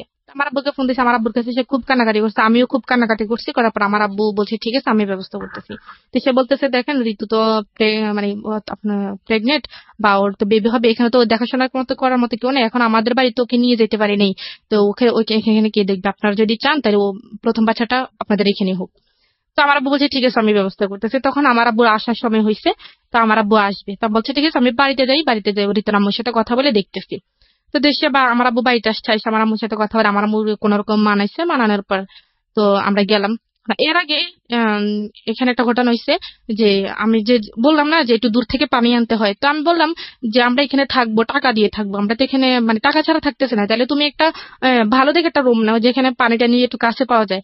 তো আমি এখানে থাকবো না, তো বলে যে আমি যেখানে থাকবো তুই সেখানে থাকতে হবে। তখন থেকে সে আমাকে তুই তুই করে ব্যবহার করে, তুইও সেখানে থাকতে হবে, আর না থাকলে তুই চলে যা। তো আমি বলছি আমি এই অবস্থা কোথায় যাব। তখন এক কথা দুই কথা আমি বলছি যে মানে একটু বেশি হয়ে গেছে, যে আমি এখানে থাকবোই না, আমি এখানে চলে যাব। আমি কি এখানে টাকা ছাড়া থাকি নাকি? তখন সে আমাকে অফিস থেকে দুপুরবেলা খাইতে আসছে, তার কোমরে একটা বেল্ট ছিল, সে বেল্ট দিয়ে এই প্রেগনেন্ট অবস্থা আমাকে খুব মারছে, খুব মারছে। কেউ এসে আমাকে ধরে নাই, দরজা বন্ধ করে সে আমাকে খুব মারছে। মারার পর আমি শুয়েছিলাম, তো আমি আর শোয়া থেকে উঠতে পারতেছি না। তো ওই ভাবিটা আসছে, আইসা ভাবিটা মানে ওনাকে, উনি ছিল না, রবিউল ছিল না তো। শুধু ওকে এই মেয়ে সন্তানকে কেন্দ্র করেই আপনাদের মধ্যে এই ধরনের আচরণ? আচরণ, হ্যাঁ। তখন আমি আমার বেবি হওয়ার এক সপ্তাহ আগে আমাকে বাড়িতে দিয়ে আসছে, দিয়ে আসার পর বাড়িতে যাওয়ার পরে রিয়াকশনটা কি দাঁড়ালো? এতদিন পরে বাড়িতে গেলেন, কয় বছর পরে বাড়িতে গেলেন? এই তো 3 বছরের মাথায় বাড়িতে 3 গেছি। বছরের মাথায় ওই যে আপনাকে কিডন্যাপ করে নিয়ে গেল, এটা তো কিডন্যাপ, অফকোর্স কিডন্যাপ। হুম। এবং তারপরে 3 বছর ধরে এইরকম একটা মানুষের হ্যাঁ, সঙ্গে তখন তো থেকে বাড়িতে সবাই আমাকে দেখতে আসছে, মনে করেন বাড়িতে গ্রামের বাড়িতে যেটা হয় আর কি, বিশেষ করে। তো যা হওয়ার সবাই নানান কথা বলতেছে, যাই হোক পরে ওকে দেখছে, দেখার পর ওনাদের পছন্দ এখন না হইলেও মেনে নিতে হবে। কারণ আপনার বাবু চলে আসছে পেটে, বাবু তো চলে এসছে, হ্যাঁ। তখন আমাদের বাড়িতে যেমন আমরা বৃহস্পতিবারে গেছি, তো উনি শুক্রবারে চলে আসছে, ওনাদের বাড়িতে চলে গেছে। ওনাদের বাড়িতে যাওয়ার পর আমার আব্বু বলছে যে এটা যত তাড়াতাড়ি সম্ভব ওনাদের ফ্যামিলি জানতে। তো ওনাদের ফ্যামিলিকে জানাইছে, জানানোর পর ওনার ফ্যামিলি বলছে ঠিক আছে, সমস্যা নেই, আমরা নিয়ে আসবো, বেবি হোক, বেবি হওয়ার পর আমরা বেবি এবং বেবি মাকে দুজনকে একসাথে নিয়ে আসবো। তো আমার আম্মু মানে ও এমন একটা মানুষ যে মনে করেন যদি কাউকে ওর ভালো লাগে তাকে এমন ভাবে সে বশ করবে যে মানে মানে ও চায় যে মানে ও মনে করে যে ওর মানে যেমন আমাকে দ্বারা যদি ওর কোনো উপকার আসে বা ওর কোন কাজে লাগে, যে আমাকে এমন ভাবে বশ করবে যে আমি ওকে ছাড়া কোনো কিছু বুঝবো না, মানে এটা ওই, কি রবিউল? হ্যাঁ, এরকম একটা টাইপের ছিল। তো ও আমার আম্মুর সাথে কথাবার্তা বলতে বলতে ও আমার আম্মুকে মনে করেন খুবই ইমোশনাল করে ফেলছে, যে আমার আম্মু বসতে গেলেও ওকে ডাকে, মানে শুইতে গেলে ওকে ডাকে, মানে এরকম একটা অবস্থা। এখন আমি যে ওনার মেয়ে এটা আমার আম্মু ভুলে গেছে। হুম হুম। তো পরে কি যাই হবে, তো আমার আম্মাকে বলে গেছে যে বাচ্চা যদিও মানে মানে চেষ্টা করার জন্য যে নর্মালি বাচ্চাটা হওয়ার জন্য, সিজারে যেতে বাচ্চা নয়। তো সে যাওয়ার সময় আমার আম্মাকে এক টাকা দিয়ে যায় নাই কোন মানে বা বাচ্চা হলে বা কি আসে বিষয়। তো যেদিন আমার বাচ্চা হওয়ার আগের দিনই মানে আমার বাপের ব্যথা ব্যথা শুরু টুরু হয়েছে, সেদিন আমি কি জানাইছি যে দেখো আমার এরকম অবস্থা, তুমি আমি একটু ফোন টোন দিও। তখন আমার বাবু হয়েছে রবিবারে 11টায়, আর ওকে আমি জানাইছি শুক্রবারে। আচ্ছা, শুক্রবার চলে গেছে, রাত গেল, শনিবার দিন গেল, রাত গেল। রবিবারের দিন হয়েছে, শুক্রবারে জানিয়েছেন কেন? রবিবারে কেন জানাননি? মানে শুক্রবারে পরে তো রবিবার হয়েছে, মানে তার আগে বাচ্চাটা রবিবার হয়েছে আগে কবে? শুক্রবারে জানাইছি। বাচ্চাটা কবে হয়েছে? রবিবারে। হ্যাঁ, ও জেনেছে কবে? মানে ও তো মানে আমি বলি আমার যখন মানে বাচ্চা হওয়ার আগে যে ব্যথাটা যেটা হয় আর কি, ওই সময় জানিয়েছেন? হ্যাঁ ওই সময় আমি জানিয়েছি, আচ্ছা। সেটা শুক্রবার থেকে শুরু হয়েছে। আচ্ছা আচ্ছা। তো এমনি শুক্রবার, বাচ্চা হওয়ার পরে কেউ সঙ্গে সঙ্গে এসে জানছে? হ্যাঁ না, সঙ্গে সঙ্গেই জানছে, যেটা আমাদের বাড়ি থেকে সে জানাইছে। আচ্ছা কিন্তু সেটা মানে বাচ্চা হওয়ার আগ পর্যন্ত সে আমাকে একটাবার ফোন দিল না যে আমি বেঁচে আছি নাকি মরে গেছি। আচ্ছা। তো আমার ব্যথা দেখে আমার আব্বু খুবই কান্নাকাটি করতেছে, তো আমার আব্বু বলতেছে আমার মেয়েকে আমি এভাবে রাখবো না, আমি এটাকে হাসপাতালে নিয়ে চলে যাবো। তখন সে আমাকে হাসপাতালে নিয়ে সিজার করেছিল। তো সিজার আমার বেবিটা হয়। তো বেবিটা হওয়ার পর আমার বেবি মাশাআল্লাহ খুবই সুন্দর হয়েছিল। তো হওয়ার পর আমার আব্বা জানাইছিল ওনারে যে তোমার মেয়ে হয়েছে। ও আমার আব্বাকে বলে যে মেয়ে কালো হয়েছে না সুন্দর হয়েছে। প্রথম কোশ্চেন ছিল এটা? হ্যাঁ, মানে মেয়ের মা সুস্থ আছে বা মেয়ে সুস্থ আছে কিনা সেটা জানতে চাইনি, সে প্রথমে জানাইছে মেয়ে কালো হয়েছে না সুন্দর হয়েছে। তখন আমার আব্বা এখানে একটা মানে রেগে গেছে যে এটা কেমন কথা, যে মেয়ে কালো হয়েছে না সুন্দর হয়েছে। তখন আমার আব্বু ওর সাথে মানে রাগ করে 2-3 কথা বলে না। তখন আমার সাথে যোগাযোগ হয়েছে, সে আমার সাথে কথা বলে না, আমি তো হাসপাতালে ছিলাম। তো তখন কোরবানি ঈদের 5 দিন আগে আমার মেয়ে হয়েছে। তো কোরবানি ঈদের ছুটি হয়েছে, ছুটি হওয়ার পর মনে করেন সে ছুটি পাইছে। তো ছুটি মানে কোরবানি ঈদের মেয়ে হওয়ার 2 দিন পর সে বাড়িতে আসছে। আচ্ছা। বাড়িতে আসার পর সে আমার মেয়েকে একবার দেখতে আসেনি, সে বাড়িতে চলে গেছে। তো আমি তাকে বারবার ফোন দিই যে মেয়েকে দেখতে আসার জন্য, দেখে আসার জন্য। তো সে বলে যে না আমি একবার ঈদের পরে গিয়ে মেয়েকে দেখে আসবো। তো আমি বলছি মানুষ মেয়ের মানে বাচ্চা হইলে বা বাবু হইলে মানুষ সঙ্গে সঙ্গে তার মেয়েকে আগে দেখতে আসে, বা ছেলে হোক মেয়ে হোক যেটাই হোক আগে দেখতে আসে, কিন্তু তুমি তো আসলা না। বলে যে আমার যদি আমি কেন যাইনি তুই জানোস? আমি কি কেন? বলে যে আমার যদি ছেলে হইতো না আমি গরু জবাই করে সবাইকে নিয়ে ফুর্তি করতাম, কিন্তু মেয়ে হয় না দেখে আমি মেয়েকে দেখতে জানি। সে আমাকে ডিরেক্টলি এভাবে বলছে। তো বলার পর আমি তখন খুব কানাকাটি করছি, তো আমি কেমন কথা এটা আবার। তো বলছি ঠিক আছে তোমার আসতে হইবে না, তো আমাদের ঈদের পরে এখন তাদের বাড়িতে আমাকে নিয়ে যাবে, এখন একটা আনুষ্ঠানিকতার দরকার। তো আমার আব্বু মনে করে, তো তারপর মানে এখন আমি তাদের বাড়িতে প্রথম যাব। এখন আমার বাবা চাইতেছে যে আমার যেহেতু প্রথম মেয়ে, আমাদের আহ বাড়ির প্রথম মেয়ে, তার যেহেতু বিয়েটা ওইভাবে হয় নাই, তা আমরা একটু ছোটখাটো একটা আনুষ্ঠানিকতা করি। তখন তো আহ ওর ফ্যামিলি থেকে বলছে ঠিক আছে, হ্যাঁ সমস্যা নেই। তো ওর যে মানে প্রথম যে আমাদের বাড়িতে আসছে মেয়ে দেখার জন্য, আমার মেয়েকে দেখার জন্য, তো সেখানে আমার মানে দাদিরা ছিল বা নানুরা ছিল। তো বলছে যে মানে মেয়েকে যখন কোলে নিছিল তখন বলছে যে মানে দাদিরা বলতেছে যে মেয়েকে কোলে নেওয়ার আগে মেয়ের হাতে কিছু দিতে হয়। তখন সে বলতেছে আমার কাছে তো কিছু নাই। মানে সে সবার সামনে বলতেছে। আমি বলছি তোমার কাছে 10 টাকাও নাই? বলে যে না, আমার কাছে 10 টাকাও নেই। তখন আমি তাকে ইশারায় তার পকেটের মধ্যে 1,000 টাকার একটা নোট দিয়ে দিছি। তো বলছে ঠিক আছে, এটা তুমি মেয়ের হাতে দাও। তো সে মেয়ের হাতে এটা দিচ্ছে, দেওয়ার পর তো খাওয়া দাওয়া করে সেই টাকাটা মানে নিয়ে বাবা চলে হয়ে কিছু দিতে হয়? হ্যাঁ, আচ্ছা, এটা মানে এটা নিয়ম আছে। আমাদের মানে দাদিরা বলে আর আর কি। আপনাদের কাস্টমস এটা, না আপনাদের নিয়ম এটা? ওকে। হ্যাঁ, যে বাবা মানে প্রথম বর্ষ মুখ দেখার জন্য একটু কিছু দিয়ে দেখতে হয়। আচ্ছা আচ্ছা। তো তখন সে বলছে যে আমার কাছে তো টাকা নেই। তো আমি বলছি তোমার কাছে 10 টাকা নাই? বলে যে না, আমার কাছে তো টাকা নাই, আমি খরচ করে ফেলছি। তো আমি বলছি ঠিক আছে। তো আমি তার পকেটে 1,000 টাকার একটা নোট দিয়ে দিই। তো আমি সেটা সে মেয়ের হাতে দেয়। সে খাওয়া দাওয়া করার পর মেয়ের মানে যাওয়ার সময় সে মেয়ের হাত থেকে টাকাটা নিয়ে চলে গেছে। আমি তো সেটা জানি না। তখন আমি যখন তার সন্ধ্যের সময় মানে দেখতেছি যে ওর হাতে টাকা নেই, তখন আমি আমার আম্মাকে জিজ্ঞেস করছি যে আম্মা, ওর হাতে টাকাটা কোথায়? বলছে আমি কি জানি, এটা তো ওর আব্বুর কাছে ছিল মেয়ে, কে নিছে। তখন আমি ওরা ফোন করছি, বলি, কি ব্যাপার, মেয়ের হাতে টাকা কই? বলে যে আমি নিয়ে আসছি, আমার হাত খরচের টাকা নেই। তো পরে যাই হোক আমি চলে গেছে। আসবো না কাঁদবো আমি ঠিক বুঝতে পারছি না। such a stupid you are. আমি জানি না এগুলো কতটুকু সত্যি, বাট ইফ ইউ আর মানে if you really like this kind of husband, you don't have any potentiality to be a husband, believe me. বাপ হওয়ার তো যোগ্যতাই নাই, এ ব্যাপারে কোনো সন্দেহই নাই। হ্যাঁ বলেন। পরে তো ওদের বাড়িতে যাওয়ার জন্য আনুষ্ঠানিকতা দরকার। এখন আমার আব্বু বলতেছে যে এখন মানে আমাকে কিছু দিবে, এখন ওনাদের কোনো কিছু চাহিদা আছে কিনা।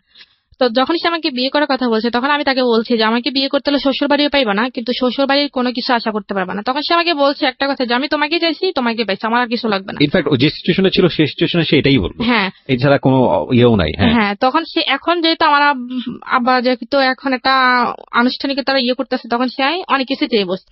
তারপর সেই এখন বলতেছে যে আমার যৌতুক যেটাকে হ্যাঁ বলে। যৌতুক যেটাকে বলে। তো তারা একটা ঘর দিছে, অনেক বড় একটা ঘর দিছে, সেটার 4টা রুম। তো তাদের রুমে অনেক কিছু নেই এখন, মানে বলতেছে যে ফার্নিচার লাগবে তাদেরকে এক ঘরের ফার্নিচার দিতে হবে। এক ঘরে। হ্যাঁ। এক ঘরে ফার্নিচার দিতে হবে। তো আমার আব্বু সেটার মানে রাজি ছিল, যে তো ওরা প্রথম মেয়ে, তো যা চাইবে তাই দিবে। এখন ফ্রিজ থেকে শুরু করে সোফা থেকে শুরু করে এভরিথিং যত কিছু আছে সম্পূর্ণ কিছু দিছে। তো এরপরে ওর আব্বা মা বলছে যে মেয়ে যখন শ্বশুর বাড়ি থেকে বাপের বাড়িতে আসবে বা বাপের বাড়ি থেকে শ্বশুর বাড়ি আসবে তখন বলবে যে মেয়ের সাথে কিছু নেই, বা সোনা দানার ব্যাপারে যেটা বলছে। তো আমার বাবা কি করছে, আমাকে প্রায় 5.5 ভরি স্বর্ণ দিছে।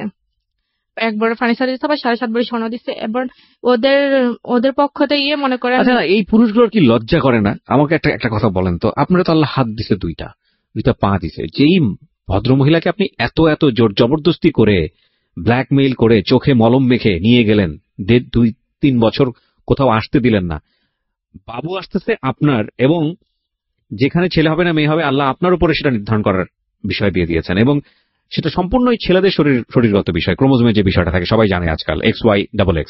তো সেইটাও আপনি ব্লেসড, এরপরও আল্লাহ আপনাকে এত ভালোবেসে একটা সন্তান দিছে, এবং সেই সন্তানও দেখতে যথেষ্ট পরীর মতো সুন্দর, এবং তারপরও আপনি তার কাছ থেকে কি আদায় করতেছেন? যৌতুক আদায় করতেছেন। এটা আসলে আমি বলবো কি জানেন, আপনার বাপের ভুল। মানে টু বি অনেস্ট, আমি যদি হ্যাঁ ফ্র্যাঙ্কলি বলি, সেটাই। আমি যদি ওই জায়গায় চিন্তা করি তাহলে আমি যেটা করতাম যে ধৈরার ঠ্যাং ভাঙ্গা গুড়া করে দিতাম। মানে এগুলো হ্যাঁ হচ্ছে আমার একদম ওয়াইল্ড ফিলিং যেটাকে এখন বলে। মানে যে অবস্থা আছে সবাই যে বলে মানে শুনে বলে যে আমি জানি এখানকার অবস্থা জানি, আমি একটু ক্রোনোলজিক্যাল স্টেপ বাই তারপর স্টেপ সামনে যাই। মনে করেন তো দিল, যা কিছু আছে সব দিল। তারপর সে আর মানে প্রাইভেট চাকরি করবে না, তার ভালো লাগে না, সে একটা সরকারি চাকরি করবে। এটাও আপনার বাপকে জোগাড় করে দিতে হবে। হ্যাঁ, তো আমার আব্বু এখন সরকারি চাকরি করতে গেলে একটা মোটা অ্যামাউন্ট দরকার। তা আমার বাবার একটা ভালো বন্ধু ছিল, উনি একটা সোনালী ব্যাংকের একটা পোস্টের কর্মকর্তা ছিল। তো ওনাকে বলার পর ওইখানে 3 লক্ষ টাকা ঘুষ দিতে হইব। তো 3 লক্ষ টাকা ঘুষ দিতে হবে। আমার আব্বা তার ওনাকে ডিরেক্টলি বলতে পারে না, এখন আমার কাছে বলছে। আমার কাছে বলে না, আমার আম্মার কাছে বলছে, আমার আম্মা আমার কাছে বলছে। তো আমি ওর কাছে বলছি, ও বলে যে তোমার আব্বারা বলো এখন একটু ম্যানেজ করে দিতে, আমি পরে দিয়ে দিব। তা আমি বলছি যে দেখেন আপনাদের জামাইয়ের কাছে তো এখন টাকা পয়সা নেই, আপনি একটু ম্যানেজ করে দেন, ওর হাতে টাকা হলে ও দিয়ে দেবে। তারপর আমার আব্বা দিল। তারপর ওই টাকাটা আর কখনোই সে ফেরত দেয় নাই। তাকে একটা চাকরি পাইয়ে দিছে, সে টাকাটা আর কখনোই সে ফেরত দেয় নাই। ফেরত না দেওয়ার পরে এইভাবে চলে গেছে। এখন বাচ্চারা যখন ছোট থাকে তখন তো একটু চিল্লাচিল্লি করে রাত্রের বেলা ঘুমানোর জন্য। তো তখন শীতের দিন, তো মেয়েটা রাত্রেবেলা মানে হঠাৎ ঘুম থেকে উঠছে, উঠে মনে করেন কানাকাটি করতেছে। তখন সে আমাকে বলতেছে যে বাইরে থেকে একটা বালতি পানি নিয়ে আসো, আইনা মেরে বালতির ভিতরে ডুবিয়ে রাখো, সকালবেলা উঠেইও। মানে তো চিল্লাচিল্লি করতেছে কেন, তার চিল্লাচিল্লি করবে না। আমি বলছি, তুমি কি পাগল হয়ে গেছো? ও এতটুকু একটা বাচ্চা কি বোঝে? তুমি কি জানি কিসের মধ্যে বালতি। চুবাই রাখতে বলতেছে? হ্যাঁ পানির মধ্যে চুবাই রাখতে বলতেছে? হ্যাঁ, শীতের দিনে এক বালতি পানি আইনা পানির ভিতরে ওরে চুবাই রাখতে, আর সকালবেলা উঠেইতে। ও চিল্লাচিল্লি করে কেন? তারপর তখন আমি খুব কান্নাকাটি করছি। তখন আমি ওরে নিয়ে বাইর হয়ে গেছি রাত্রেবেলা। বাইর হয়ে গিয়ে আমি বারান্দার মধ্যে এসে সারা রাত কাটাইছি। কাটার পর তখন সে আবার তাদের বাড়িতে গেলাম। যাওয়ার পর মনে করেন তার বাবা মা, চারটা ভাই, অনেক বড় একটা সংসার। আমি কখনো ভাত রান্না করি নাই। তাদের বাড়িতে গিয়ে সম্পূর্ণ কাজ করতেছে। তারা গরু পালে, ধান করে, সবকিছু করছে। তার বাবা কখনোই মানে কাজের মানুষ রাখে না, সবগুলো বউদের দিয়ে করায়? বউদের দিয়ে করে। আমি প্রথম, সে বড় সবার। আচ্ছা। তো আমাকে সম্পূর্ণ কাজ করতে হয়। 3 বেলা রান্না করতে হয়, ভাত রান্না করতে হয়, 1 বেলা নাস্তা বানাইতে হয়, সবকিছু আমাকে করতে হয়। আমার মেয়েকে সামলাইতে হয়। সে পক্ষে মানে তাকে মানে এগুলো তো কিছুই করতেন না, এখন রীতিমতো সমুদ্রে গিয়ে পড়ছেন? হ্যাঁ, সমুদ্রে পড়ছি। তো যাই হোক, কানাকাটি করতাম। তখন আমি মানে কাউকে কোনো কিছু বলতে পারতাম না। এখন কাউকে কোনো কিছু বলতে গেলে বলবে যে তোমার পছন্দ মতো করছে। আসলে পছন্দটা কি আমার ছিল না, ঘটনাটা অন্য কিছু ছিল। এটা তো আসলে এখন কেউ বললে বিশ্বাস করবে না। তো যাই হোক, কষ্ট মানে মানিয়ে নিতাম। তখন আমি তাকে বলছি যে আমি এখানে থাকতে পারবো না, এত কাজ আমার দ্বারা সম্ভব না, একটা মানুষ রাখুক। আমি তো বলছি যে আমি করবো না, একটা মানুষ রাখুক, তো আমার যেন একটু হেল্প হয়। তো বলছি ঠিক আছে, আমি তোমাকে আমার সাথে নিয়ে যাবো। তো আমি ওর সাথে আমার নিয়ে যাইবো। নিয়ে যাওয়ার পর ও তখন সিলেট, হবিগঞ্জ গেছে। তো আমার মেয়েকে আমি সাথে নিতে পারবো না। তখন আমার মেয়ের বয়স 3 মাস। আমার মেয়েকে আমি সাথে নিতে পারবো না। তো আমার মেয়েকে আমি কার কাছে রেখে দেবো? বলে যে তোমার বোনের কাছে রেখে দাও। আমার বোন তখন ক্লাস 8-এ পড়ে। বলে যে তোমার বোনের কাছে রেখে দাও। আমি বলছি না, এতটুকু বাচ্চা আমার বুকে দুধ খায়, এখন ও কিভাবে থাকবে? বলে যে আমি তো কথা জানি না, তুমি যদি বাচ্চা নাও, আমি তোমার কি জানি নিতে পারবো না। এখানে তুমি কাজ করো, যাই করে মরো, বাঁচো, এখানে থাকতে হইব। তখন আমি আমার আম্মার সাথে কথা বলছি। আমার আম্মা কয়, তোর বোন যদি তোরা রাখতে পারে তোর মেরে, তো তুই দিয়ে যা। তখন আমার বোনের সাথে কথা বলছি। তো আমার বোন বলে, জাফু আমি এতটুকু বাচ্চা কিভাবে সামলাবো? ও ওর মাকে খুঁজবে। আর আমি বোন, তুই একটু কষ্ট করে রাখ, 2-1 দিন হইলে ও ঠিক হয়ে যাবো। তখন ওকে কোলে নিত না, আদর করতো না? আপনার করতো না, কোলেও নিত না। মানে মানে ওকে সহ্য করতে পারতো না। বললাম, ও চিল্লাচিল্লি করলে এরকম কথা বলে, তার ওকে কোলেও নিত কি না। মানুষ! তারপর আমি তাকে রেখে গেছি, আমার বোনের কাছে রেখে গেছি। দুধ টুধ মানে যা লাগে কিনে টিনে দিয়ে গেছি। দেওয়ার পর আমি চলে গেছি। তখন মনে করেন এখন ও আমার বুকে দুধ খায়। এখন আমার অবস্থা তো খুবই খারাপ। এখন আমি সারা দিন রাত 24 ঘন্টা কাঁদতেছি আমার মেয়ের জন্য। যদি কানাকাটি করি, বলে মানে খুব মারে। মানে না, আমি একটু আপনার মেয়ের ব্যাপারটা একটু জানতে চাই। আপনার মেয়ে কি আপনার কাছ থেকে যথেষ্ট পরিমাণ ফিড পেত? মানে পেত না? না, আমার মেয়ে আমার কাছে ছিলই না। তাহলে ও খাবারটা পেত কোত্থেকে? ওকে কি ওকে দিতেন? আলগা খাওয়াই দিত। আলগা খাবারটা কোত্থেকে পেত? কি এটা দিতেন? গরুর দুধ? গরুর দুধ, সুজি, এরকম। তো গরুর দুধ সুজি তো ওই বয়সের জন্য উপযুক্ত না, এটা একটা এখন ভালো কি খাবার। করবো? এখন তো ওর বাবা সেটা কিনে দিত না? না, আমার মানে আমাদের কাছে থাকাকালীন, সম্পর্ক থাকাকালীন আমার মনে হয়নি কখনো আমার মেয়েকে একটা মানে জামা কিনে দিছে। সম্পূর্ণ কিছু আমার বাবা দিচ্ছে। সম্পূর্ণ আমার কষ্ট করে, আমার কষ্ট আপনি ওর বাড়িতে থাকতেন, তারপর আপনার বাবা দিত? আমার বাবা পাঠাইতো। আচ্ছা। তারপর আমার মেয়েকে আমি রেখে গেছি। রেখে যাওয়ার পর আমার বোন আমাকে রাত 3টার সময় ফোন দিয়ে বলে আপনার কাবিন নামায় কত জন ছিল দেনমোহর? 9 লাখ টাকা? 9,01,00,000 টাকা। এই কাবিন নামাটা কি আপনার কাছে ছিল? না, আমি তো কাবিননামা দেখিনি কখনো, ও আমাকে দেখায়নি। Okay fine. মানে আরো কত কি বের হবে, এই জন্যই বলি জীবন নাটকের চেয়ে নাটকীয়। হ্যাঁ বলেন। তারপর আমার বোন আমাকে ফোন দিছে। ফোন দেওয়ার পর বলতেছে, আপু ও তো খুব কান্নাকাটি করতেছে, তোরে খুঁজতেছে। মানে ও তখন মানে কয় আমার মেয়ের কান্নাকাটি মানে শুনে আমার মা সহ্য করতে না পারে, আমার মা আমার নানুদের বাড়ি চলে গেছে। যে একটা বাচ্চা মানুষ কানলে এমনিতে মানুষের খারাপ লাগে, আর ও তো একটা বাচ্চা, ওর মা নাই কাছে। তখন রাত 3টার সময় আমার বোনে কি করতো, আমার বোন দীর্ঘ 1.5 মাস কোনো ঘুম নাই। সারাটা দিনের বেলা যখন যেভাবে মানে পারতো কাটাইতো, রাত্রেবেলা তো ওর মানে এখন রাত্রেবেলা বাচ্চারা তো এমনিতে মাকে খোঁজে। রাত্রেবেলা কি করতো, উঠানের মধ্যে সারা উঠান হাঁটতে হাঁটতে তো ও কাঁদতে মনে করেন ঘুমাই যেত। ঘুমানোর পর মনে করেন অনেক সময় কি করে নিঃশ্বাস বন্ধ যেত, এরকম একটা অবস্থা। তারপর আমি ওকে এইভাবে বলার পর ও আমাকে মানে কখনোই ওকে কাছে যাইতে দেয়নি, বলে যে ও ঠিক হয়ে যাবে, বাচ্চা মানুষ, এরকম 1-2 মাস থাকলে পরে ঠিক হয়ে যাবো। কারণ আমার বোন মানে আমার মেয়ের মানে প্রতিদান, মানে আমার মেয়ের ঋণ আমি কখনোই শোধ করতে পারবো না। আমার বোনের ঋণ, আমার বোন আমার মেয়ের জন্য যতটুকু করছে। ছোট বোন? হ্যাঁ, আমার ছোট বোন। আপনার ছোট বোন কি আপনার শ্বশুর বাড়ি গিয়ে থাকতো? না, মানে আমাদের বাড়িতে রেখে গেছি। আচ্ছা। আমার বাবা মা তো আজ পর্যন্ত আমার শ্বশুর বাড়ি কি জিনিস দেখেনি। আচ্ছা ঠিক আছে। তো আপনার ছোট বোনই ওকে পালতো নিজের মায়ের মতো আদর দিয়ে? হ্যাঁ, আদর কেন দিয়ে। রেখে গেলেন আপনার বাড়িতে এত লোকজন, আপনার শ্বশুর বাড়িতে? হ্যাঁ, ওইখানে গেলাম, এখনো কাজকর্ম, এখন আমি তো এত কাজ করতে পারতেছি না। তো আর শাশুড়ি বা অন্য কেউ দেখে না এই মেয়েটাকে? কেউ দেখে না, মানে সারাদিন ওনাদের বাড়িতে থাকার পর খাট থেকে 2-3 বার পড়েও গেছে। মানে আমি সারাদিন কাজ করতাম, এখন কাজ করে তো কাজ শেষ করতে পারতাম না, এখন মেয়েকে সময় দেবো কিভাবে? তখন এটা ওকে দেওয়ার পর আমার আম্মারা বলছে, আমার আম্মা ওকে বুঝেছে, পর ও আমার সাথে ওর সাথে আমার নিয়ে গেল। তখন মেয়েকে নিবে না ও, কারণ ও মেয়েকে নিলে ও রাত্রে ঘুমাইতে পারে না।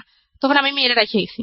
রেখে দেওয়ার পর আমার মেয়েকে ওরা আমার বোনেরা পালছে টালছে প্রায় 6 মাস আমার মেয়ের সাথে আমার কোনো রকম দেখা হয়নি। 6 মাস পর আমি আমার বাড়িতে আসছি।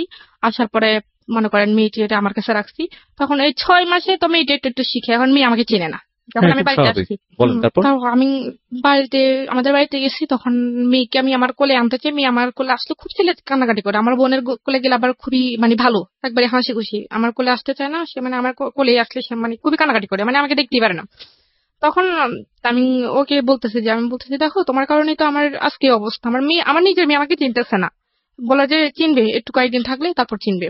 তো বলে আমি বলছি যে না। তারপর আমি দীর্ঘ 1 মাস ছিলাম, বাট মেয়ে আমাকে কোনোভাবে চিনে না, মানে আমাকে দেখলে মেয়ে চিল্লাচিল্লি করে, মানে এরকম একটা অবস্থা।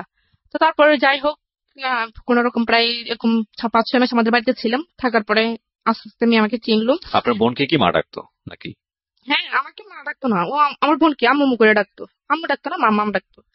তো পরে এখন আমার বোন অবিবাহিত, এখন অপরিচিত একটা কেউ যদি আইসে এরকম অবস্থা দেখে যে আমার বোনকে মারা গেছে, এটা অবশ্যই খুব স্বাভাবিক। স্বাভাবিকভাবে অন্যরকম একটা প্রেডিক্ট করবে। হ্যাঁ, হ্যাঁ, বলবো যে মেয়ের বিয়ে হয়ে গেছে বা মেয়ে বাচ্চা কাচ্চা।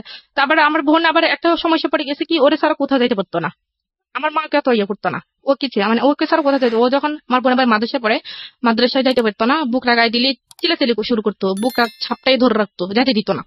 তো এরকম একটা অবস্থা। এখন আমি চলে গেছি বাড়িতে, চলে যাওয়ার পর আমি আমার কাছে রাখতাম, রাখতে রাখতে আমাকে একটু চিনছে, চেনার পরে সেই মনে করেন এখন কোরবান আসছে, কোরবান সামনে কোরবান, এখন যে মানে আমরা যেহেতু এখন শ্বশুর বাড়িতে চলে গেছি, এখন তো শ্বশুর বাড়িতে আমাদের গ্রামের নিয়ম হচ্ছে মনে করেন কোরবানে রমজানের সময় শ্বশুর বাড়ির সবাইকে জামা কাপড় দিতে হয়, তারপর সেমাই চিনি বা যেটা লাগে দিতে হয়, আবার কোরবানের সময় একটা যার সামর্থ্য যতটুকু একটা ছাগল দিতে হয়, বা যার সামর্থ্য বেশি সে একটা গরু দিতে হয়। তার সাথে সব রকমের মশলা 5 কেজি মানে 5 কেজি তেল, মানে এরকম যাবতীয় সবকিছু দিতে হয়। তো এখন কোরবান আসতে আরো 15 দিন বাকি। তো আসলে আমার শ্বশুর বাড়ির লোক 15 দিন আরো অপেক্ষা করতে পারেনি যে আসলে ওরা দিবে কি দিবে না। তো আমার কি জানি কি, আমার মেয়েকে আমাকে বলতে পারে না, দেখলে আমার মেয়েকে বলতেছে, আমার মেয়ের নাম হচ্ছে উম্মে হাবিবা। তো বলতেছে হাবিবা, তোর নানুদের মনে আজকে এবছর টাকা পয়সা নাই, তো নানুরা মনে এবছর তো দাদুদেরকে কিছু দিতে পারবে না। এটা কি নিয়ম নাকি? হ্যাঁ, এটা আমাদের এদিকে নিয়ম। কালচার মানে হচ্ছে নানুর বাড়ি থেকে দাদুর বাড়িতে আসতে হবে? হ্যাঁ, কেন দাদুর বাড়ি থেকে নানুর বাড়িতে যেতে পারে না? না না। সব সব বোগাস নিয়ম। হ্যাঁ, পরে পরে যাই হোক, এখন এখন আমি আমার আম্মাকে বলছি, তো আমার আম্মা বলতেছে ওনারা তো বুঝে একটু অপেক্ষাও করতে পারে না। তখন আমার আম্মা এই সমাজটাও না মানে কেমন জানি, মানে মেয়ে জন্ম দিয়ে ও রীতিমতো পাপ করে ফেলেছে, মানে প্রত্যেকটা অ্যাঙ্গেলে অ্যাঙ্গেলে বৈষম্য, সবকিছু মেয়ের বাড়ি থেকে যেতে হবে। স্টুপিড। হ্যাঁ, তারপর আমার আম্মা তারপরের দিনই আমার কাকাকে দিয়ে, তখন আপু ছিল না, তখন আমার কাকাকে দিয়েই সবকিছু কেনাকাটা করে পাঠায় দিছে। পাঠায় দেওয়ার পর তো এখন কোরবানি ঈদে, এখন একটা বিয়ের অনুষ্ঠানে মানুষ এত মানুষ জানা, কোরবানি ঈদে আমার শ্বশুর বাড়িতে দাওয়াত দিছে। তো আমার শ্বশুর বাড়িতে বলতেছে আমরা শুধু আমাদের আত্মীয় স্বজন, আমরা কি একা একা যাবো নাকি, আমরা যদি যাই আমাদের আত্মীয় স্বজন কি বলবে। তো আমার আম্মা বললো যে ঠিক আছে, আপনাদের আত্মীয় স্বজন যেহেতু আছে, আপনারা দেখেন কয়জন হয়, তো আসেন। তো 180 জন হয়েছে আত্মীয় স্বজন আপনাদের বাড়িতে আসবে কোরবানির ঈদের? দাওয়াত খেতে, 180 জন। তো আমার আম্মা তো এখন কি করবে, এখন মুখ বুঝে সব সহ্য করতে হবে। তো আমার আম্মা বলছে ঠিক আছে আসেন। তো আসার কথা বলছে, তারপরে আমার আব্বু আম্মাকে কখনোই বলে নাই যে আপনারা আমাদের বাড়িতে গিয়া একটু দেখে আসেন, দাওয়াত তো দূরের কথা, মানে গিয়ে একটু দেখে আসেন নিজের আসতে খাওয়ার জন্য? আসলে খাওয়ার জন্য আসে। সি সি সি সি। মানে প্রত্যেক মাসে একবার হইলেও ওনাদের বাড়িতে সবাই দাওয়াত পড়ে আমাদের বাড়িতে। তো যাই হোক, এখন তারপর কি হয়েছে এর মধ্যে, মনে করে এখন আমার বোন আবার একটা ছেলের সাথে রিলেশন করতো, এখনো হয়তো করে, আমি যে জানি না কি সত্যি কিনা। তো একটা দেশ ছেলের সাথে রিলেশন করতে, সেটা আবার সরি এটা বলতে ভুলে গেছি, আমার বোনকে যখন আমার হাজবেন্ড দেখছে বা রবিলে দেখছে, তখন সে আমাকে বলতেছে করে এই তো তোমাকে একটা কথা বলবো। তা আমি বলি কি কথা? তো বলে যে তোমার আগে যদি তোমার বোনকে দেখতাম না, আমি তোমার বোনকে বিয়ে করতাম। তো আপনার পায়ে জুতা ছিল না? তখন আসলে কি বলবো, আমি কি তুমি এগুলো কি বলো, তো আমি এটা আপনারও কিন্তু ফল্ট, মানে আপনার পায়ে তখন জুতা থাকলে জুতা মেরে দেওয়া উচিত আমি মনে করি। হচ্ছে হলে আমি সরি টু সে, আপনি যদি রিলিজিয়নের জায়গা থেকে চিন্তা করেন তাহলে অফকোর্স এটা একটা অন্যায়, এবং আমি যেটা বলছি সেটা অবশ্যই পাপ। হ্যাঁ, তো কিন্তু সেটা কিন্তু যেই ছেলেটা রিলিজিয়াসটিক হইতে চলে না, তাকে জুতা ট্রিটমেন্ট ছাড়া আসলে অন্য কোনো ট্রিটমেন্টে যাওয়ার কোনো সুযোগ নাই। হ্যাঁ, মানে আমি আসলে আজকে প্রেজেন্টের বাইরে চলে যাচ্ছি, সরি ফর দিস। আমি ভবিষ্যতে আরো কি বলবো আমি জানি না, কারণ আপনার গল্পটা যেদিকে যাবে আই এম রিয়েলি মানে আউট অফ মাইন্ড অ্যাকচুয়ালি। তারপর সে মনে করে এখন একজন হাজবেন্ড কার জন্য সাজে, তার ওয়াইফের জন্যই তো, বা একজন ওয়াইফ তার কার জন্য সাজে, হাজবেন্ডের জন্য ডেফিনেটলি। হাজবেন্ডের জন্য। সে যখন কোনো শার্ট পরে বা কোনো প্যান্ট পরে বা একটু হাইটই হয়ে বা একটু বাইরে হয়, তো তখন আমাকে মানে বলে ঋতু দেখো তো আমাকে ভালো লাগতেছে, বাইরে গেলে মেয়েরা আমাকে পছন্দ করবে। কি ডিরেক্টলি এরকম বলে। এই লোকের আপনি 3 মাস বাসায় থেকে পুষ্টি ইনজেকশন দিয়েছেন? হ্যাঁ। পরে আমি বললাম যে হ্যাঁ ভালোই তো লাগবে, তখন মানে কান্নাকাটি করতাম, কি কি বলবো। আর তখন একদিন মানে সে তখন বিভিন্ন মেয়েদের সাথে কথা বলা শুরু করে দেয়। আচ্ছা। হ্যাঁ, তখন সে বিভিন্ন ভঙ্গিতে মেয়েদের দিকে তাকায়। তো আমাদের বাড়িতে আমার চাচাতো বোন আছে, জ্যাঠাতো বোন আছে, তাদের সাথে বিভিন্ন রকমের। তো তারা আমাকে বলে যে আফু দুলাভাই এমন কেন, এরকম করে কেন। আমি বলছি, থাক তোরা একটু দূরে থাকিস, তোরা কিছু বলিস না। তো সে আমাকে এরকম করে বলে যে তো আমার একবার সে তার বন্ধুর বিয়ে, তো আমাদেরকে দাওয়াত দিছে, তখন আমি শাড়ি পরে বিয়েতে যেতেছে, বিয়েতে যাবে যায়। তো তার বন্ধুরা সবাই আসছে, আমরা একসাথে যাবো। তার এক বন্ধু বলতেছে ভাবি আপনাকে খুব সুন্দর লাগতেছে। আমাকে এই কথা কেন বলছে, সে আমাকে আর নিলই না ওইখানে। তো আমাকে সে বলে যে তোমাকে আর লোকে কেন সুন্দর বলবে। তো আমি বলছি তো তুমি যে নিজে শার্ট প্যান্ট পরে নিজে আমাকে বলে যে মেয়েরা তোমাকে লাইক করবে কিনা, তখন আমার কাছে খারাপ লাগে না। তখন আমি 100 বার বলতে পারবো আমি ছেলে, সেজন্য তুমি বলবা নাকি। সে আমাকে এরকম করে বলে। ঠিক আছে আমি আর বলবো না। আপনি ছেলে না, আপনি হ্যাঁ, যদি এটা হয়ে থাকে ইনফ্যাক্ট। তো তারপর কি হয়েছে, সে একবার তো আমার বোন একটা ছেলের সাথে রিলেশন করতো, সেই আমার বোনের রিলেশনটা আমি মানতে পারতেছে না। কারণ আমার বোন যে ছেলের সাথে রিলেশন করতো সে আরো একটু হাই কোয়ালিটি, মানে সে মনে করেন বিদেশে থেকে পড়াশোনা করে। তো সে আরো একটা হাই কোয়ালিটি, মানে সে চাইতেছে না যে আমার বোন আরো মানে তার চেয়ে একটু উপর লেভেলের একটা ছেলেকে মানে পছন্দ করুক বা সেটা কেউ মেনে নিক, বা এরকম উপর লেভেলের কোন ছেলে আমাদের বাড়ির জামাই। হ্যাঁ, তো তারপর আমার বোন যে ছেলের সাথে সম্পর্ক করতো, সে ছেলে কি নাম্বারটা কিভাবে পাইছে, পাইয়া সে ছেলের সাথে আমার বোনে আমার হাজবেন্ডে বলছে যে আপনি যে মেয়ের সাথে কথা বলেন আপনি জানেন তার বিয়ে হয়েছে, তার একটা বাচ্চা আছে, আমার মেয়েকে দেখাই দিতেছে।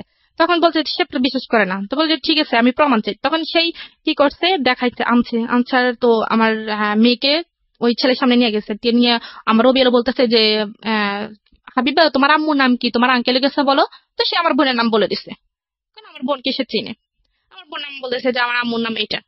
তো বলে দিছে, এখন সে তো বিশ্বাসই করবে, যে বলে যে এখন সেই মানে আমার বোনের হাজবেন্ড হচ্ছে সেই, আমি কেউ না। মানে ওই ছেলের সাথে সে এরকম ভাবে বলতেছে যে আমি তার হাজবেন্ড, আমি তার, সে আমাদের মেয়ে। Very nasty story. আমরা তারপর ওই ছেলে তো বিশ্বাস করে ফেলছে। এখন ওই ছেলে আমার বোনের সাথে মনে করেন সম্পর্কে একটা বিচ্ছিন্ন অবস্থায়। তখন আমার বোন আমাকে, মানে ও কি বয়ফ্রেন্ড ছিল আপনার বোনের? হ্যাঁ আমার বোনের বয়ফ্রেন্ড ছিল। চিন্তা করুন অবস্থা। তারপর আমার বোন আমার কাছে বলে যে আফু এরকম এরকম দুলাভাই এটা কি করলো। তখন আমি বললাম যে ঠিক আছে তুই ছেলের নাম্বারটা আমাকে দে, আমি সব বলতেছি। তখন আমি এই ছেলেকে মনে করো ছেলেকে ক্ষমা টমা চাইছি। তখন আমি বললাম যে উনি এরকমই, আপনি ওনার কথা বিশ্বাস করেন না। তারপর সেই আমার বোনের সম্পর্কটা কোনোভাবে টিকতে দিবে না। সে কি করছে, মনে করেন আমার বোনের যে ইমো আইডি ইউজ করতো, তো সেই ইমো আইডি সে হ্যাক করে ফেলছে। এখন আমার বোনের কার কাছে মেসেজ করবে সে সবকিছু দেখে। তো আমার বোন হয়তো ওই ছেলের সাথে কিছু সিক্রেট কথা বলছে, সেগুলো দেখছে, কিছু ফিট ফাটাইছে সেগুলো দেখে ফেলছে। দেখে ফেলার ফলে সে আমার বোনকে ব্যাকলিং করতেছে যে তুমি এটা কি করতেছো, আমি তোমার আব্বু আমার কাছে সবকিছু বলে দেবো। তখন আমার বোন একটু ভয় পেয়ে গেছে, বলে যে ওই ছেলের সাথে নামে আমি তোমার মামলা দিব, যে নারী নির্যাতনের মামলা। কারণ তোমাদের যে মেসেজ তুমি পাঠাইছো এগুলো দেখে আমি দেখাই মামলা দিব, তোমার আব্বুর কাছে বলতেছি, তোমার আম্মার কাছে বলতেছি। তো আমার বোন ভয় পেয়ে গেছে, আর আমার বলছে। বলার পর আমি সাথে সাথে আমার শ্বশুর বাড়ি থেকে আমার বাপের বাড়িতে চলে আসছি। আসার পর আমি বলতেছি তুমি এসব কি করতেছো, তোমার বোন একটা অন্যায় কাজ করতেছে, এটা আমি বাধা দিতেছি, এটা তো আমি খারাপ কিছু করতেছি না। তখন কি করছে, সে আমার সবার সামনে মেসেজ গুলা দেখাচ্ছে, সেগুলো আসলে দেখার প্রয়োজন পড়ে না। তারপর দেখেছে, তখন ওখানে আমার বোনকে আমার জ্যাঠা, মেজো জ্যাঠা খুব মারছে এই মেসেজ গুলো দেখে। মানে এখন ওরা তো জেনে গেছে একটা ছেলের সাথে রিলেশন আছে, এখন এগুলো দেখে ছেলের সাথে রিলেশন কেন, এগুলো দেখে খুব মারছে। এটা তো আরো খুব সুন্দর করে ওয়াইজলি এটাকে সমাধান করা যেতে পারতো। নিজের ঘরের খবর চারদিকে জানাই দেওয়ার কোনো মানে হতো না। তো তারপর কি করছে, তারপরে সে থামে নাই। সে বলতেছে তুমি যদি আমার কথা না শোনো তাহলে আমি কিন্তু ওই ছেলের নামে মামলা করে দিব, এমনকি আমি সবকিছু কথা বলে। এই অধিকারটা খাটাই কিভাবে আমি তো বুঝলাম না। মানে এটা আমার বোনের সাথে হয়েছে। এখন আমার বোন আসলে ওই ছেলেকে হয়তো প্রচন্ড ভালোবাসে, সেই জন্য আসলে ওর ক্ষতি চায় না, সেজন্য বলছে ঠিক আছে আপনি কি বলেন। আমার বোন ওকে অফার করছে যে ওর সাথে ফিজিক্যাল রিলেশন করবে। দাঁড়ান 1 মিনিট, কাকে অফার করছে? আমার বোনকে। কি অফার করছে? আমার হাজবেন্ড। Are you sure? অবশ্যই, আমি একটা ভিডিও ছিল, সেটা আমি নিজেও দেখছি। কিসের ভিডিও? এটা জাস্ট এমনিতেই মানে কিস করছে আপনার বোনকে? হ্যাঁ। সে ভিডিওটা কে করছে? সেই করছে, করে আপনাকে দেখাইছে? আমাকে দেখাইছে। তখন আমাকে দেখা নাই, আমি ওই অবস্থায় আমি ওইখানে চলে গেছি। আচ্ছা, ঘটনাটা শুনি, কি হয়েছে? তখন সে আমার বোনকে বলছে, আমার বোন আসলে রাজি হয়নি। মানে ব্ল্যাকমেইল করছে যে তুমি যদি এটা করো, মানে ওনার কথা না শুনে, রবিলের কথা যদি না শুনে, তাহলে সেই ওই ছেলের নামে মামলা করে দিবে, মানে নারী নির্যাতনের মামলা করে দিবে। এমনকি সে তার সবকিছু ওকে আছে, শুধু একটা ফোন যাবে, মামলা হয়ে যাবে। তাকে বাড়ি থেকে তার ফ্যামিলি সহ তাকে নিয়ে যাবে, এরকম একটা দেখাচ্ছে। দেখানোর পর সে আমার বোন তো মনে করেন এখন একটা দুটানো অবস্থা হয়ে গেছে। তখন তো যা হওয়ার হয়েছে, তখন আমি হঠাৎ আমি মানে কোন একটা কাজে আপনার বোনকে এটা অফার করেছে, আপনার বোন সেটা রাজি হচ্ছে? প্রথমে রাজি হয় নাই। সে আমার বোনকে অনেক ভয় টয় দেখাইছে। তো আমার বোন এটার জন্য খুবই কাঁদছে আরো। সে আমার বোন মনে করেন একটু ঘটনা যখন ওর আমি বয়স দেখে কত ফেলছি, ছিল? ওর বয়স তখন 16 বছর। C this is another case, যেটা ওর ক্ষেত্রেও হয়েছে। হ্যাঁ যখন ওর বয়সটা ছিল 16 বছর, একইভাবে ব্ল্যাকমেইল করেছে। হ্যাঁ। এই তখন এই ছবলটা ঠিক ওর আপন বোনের ক্ষেত্রেও মেরেছে।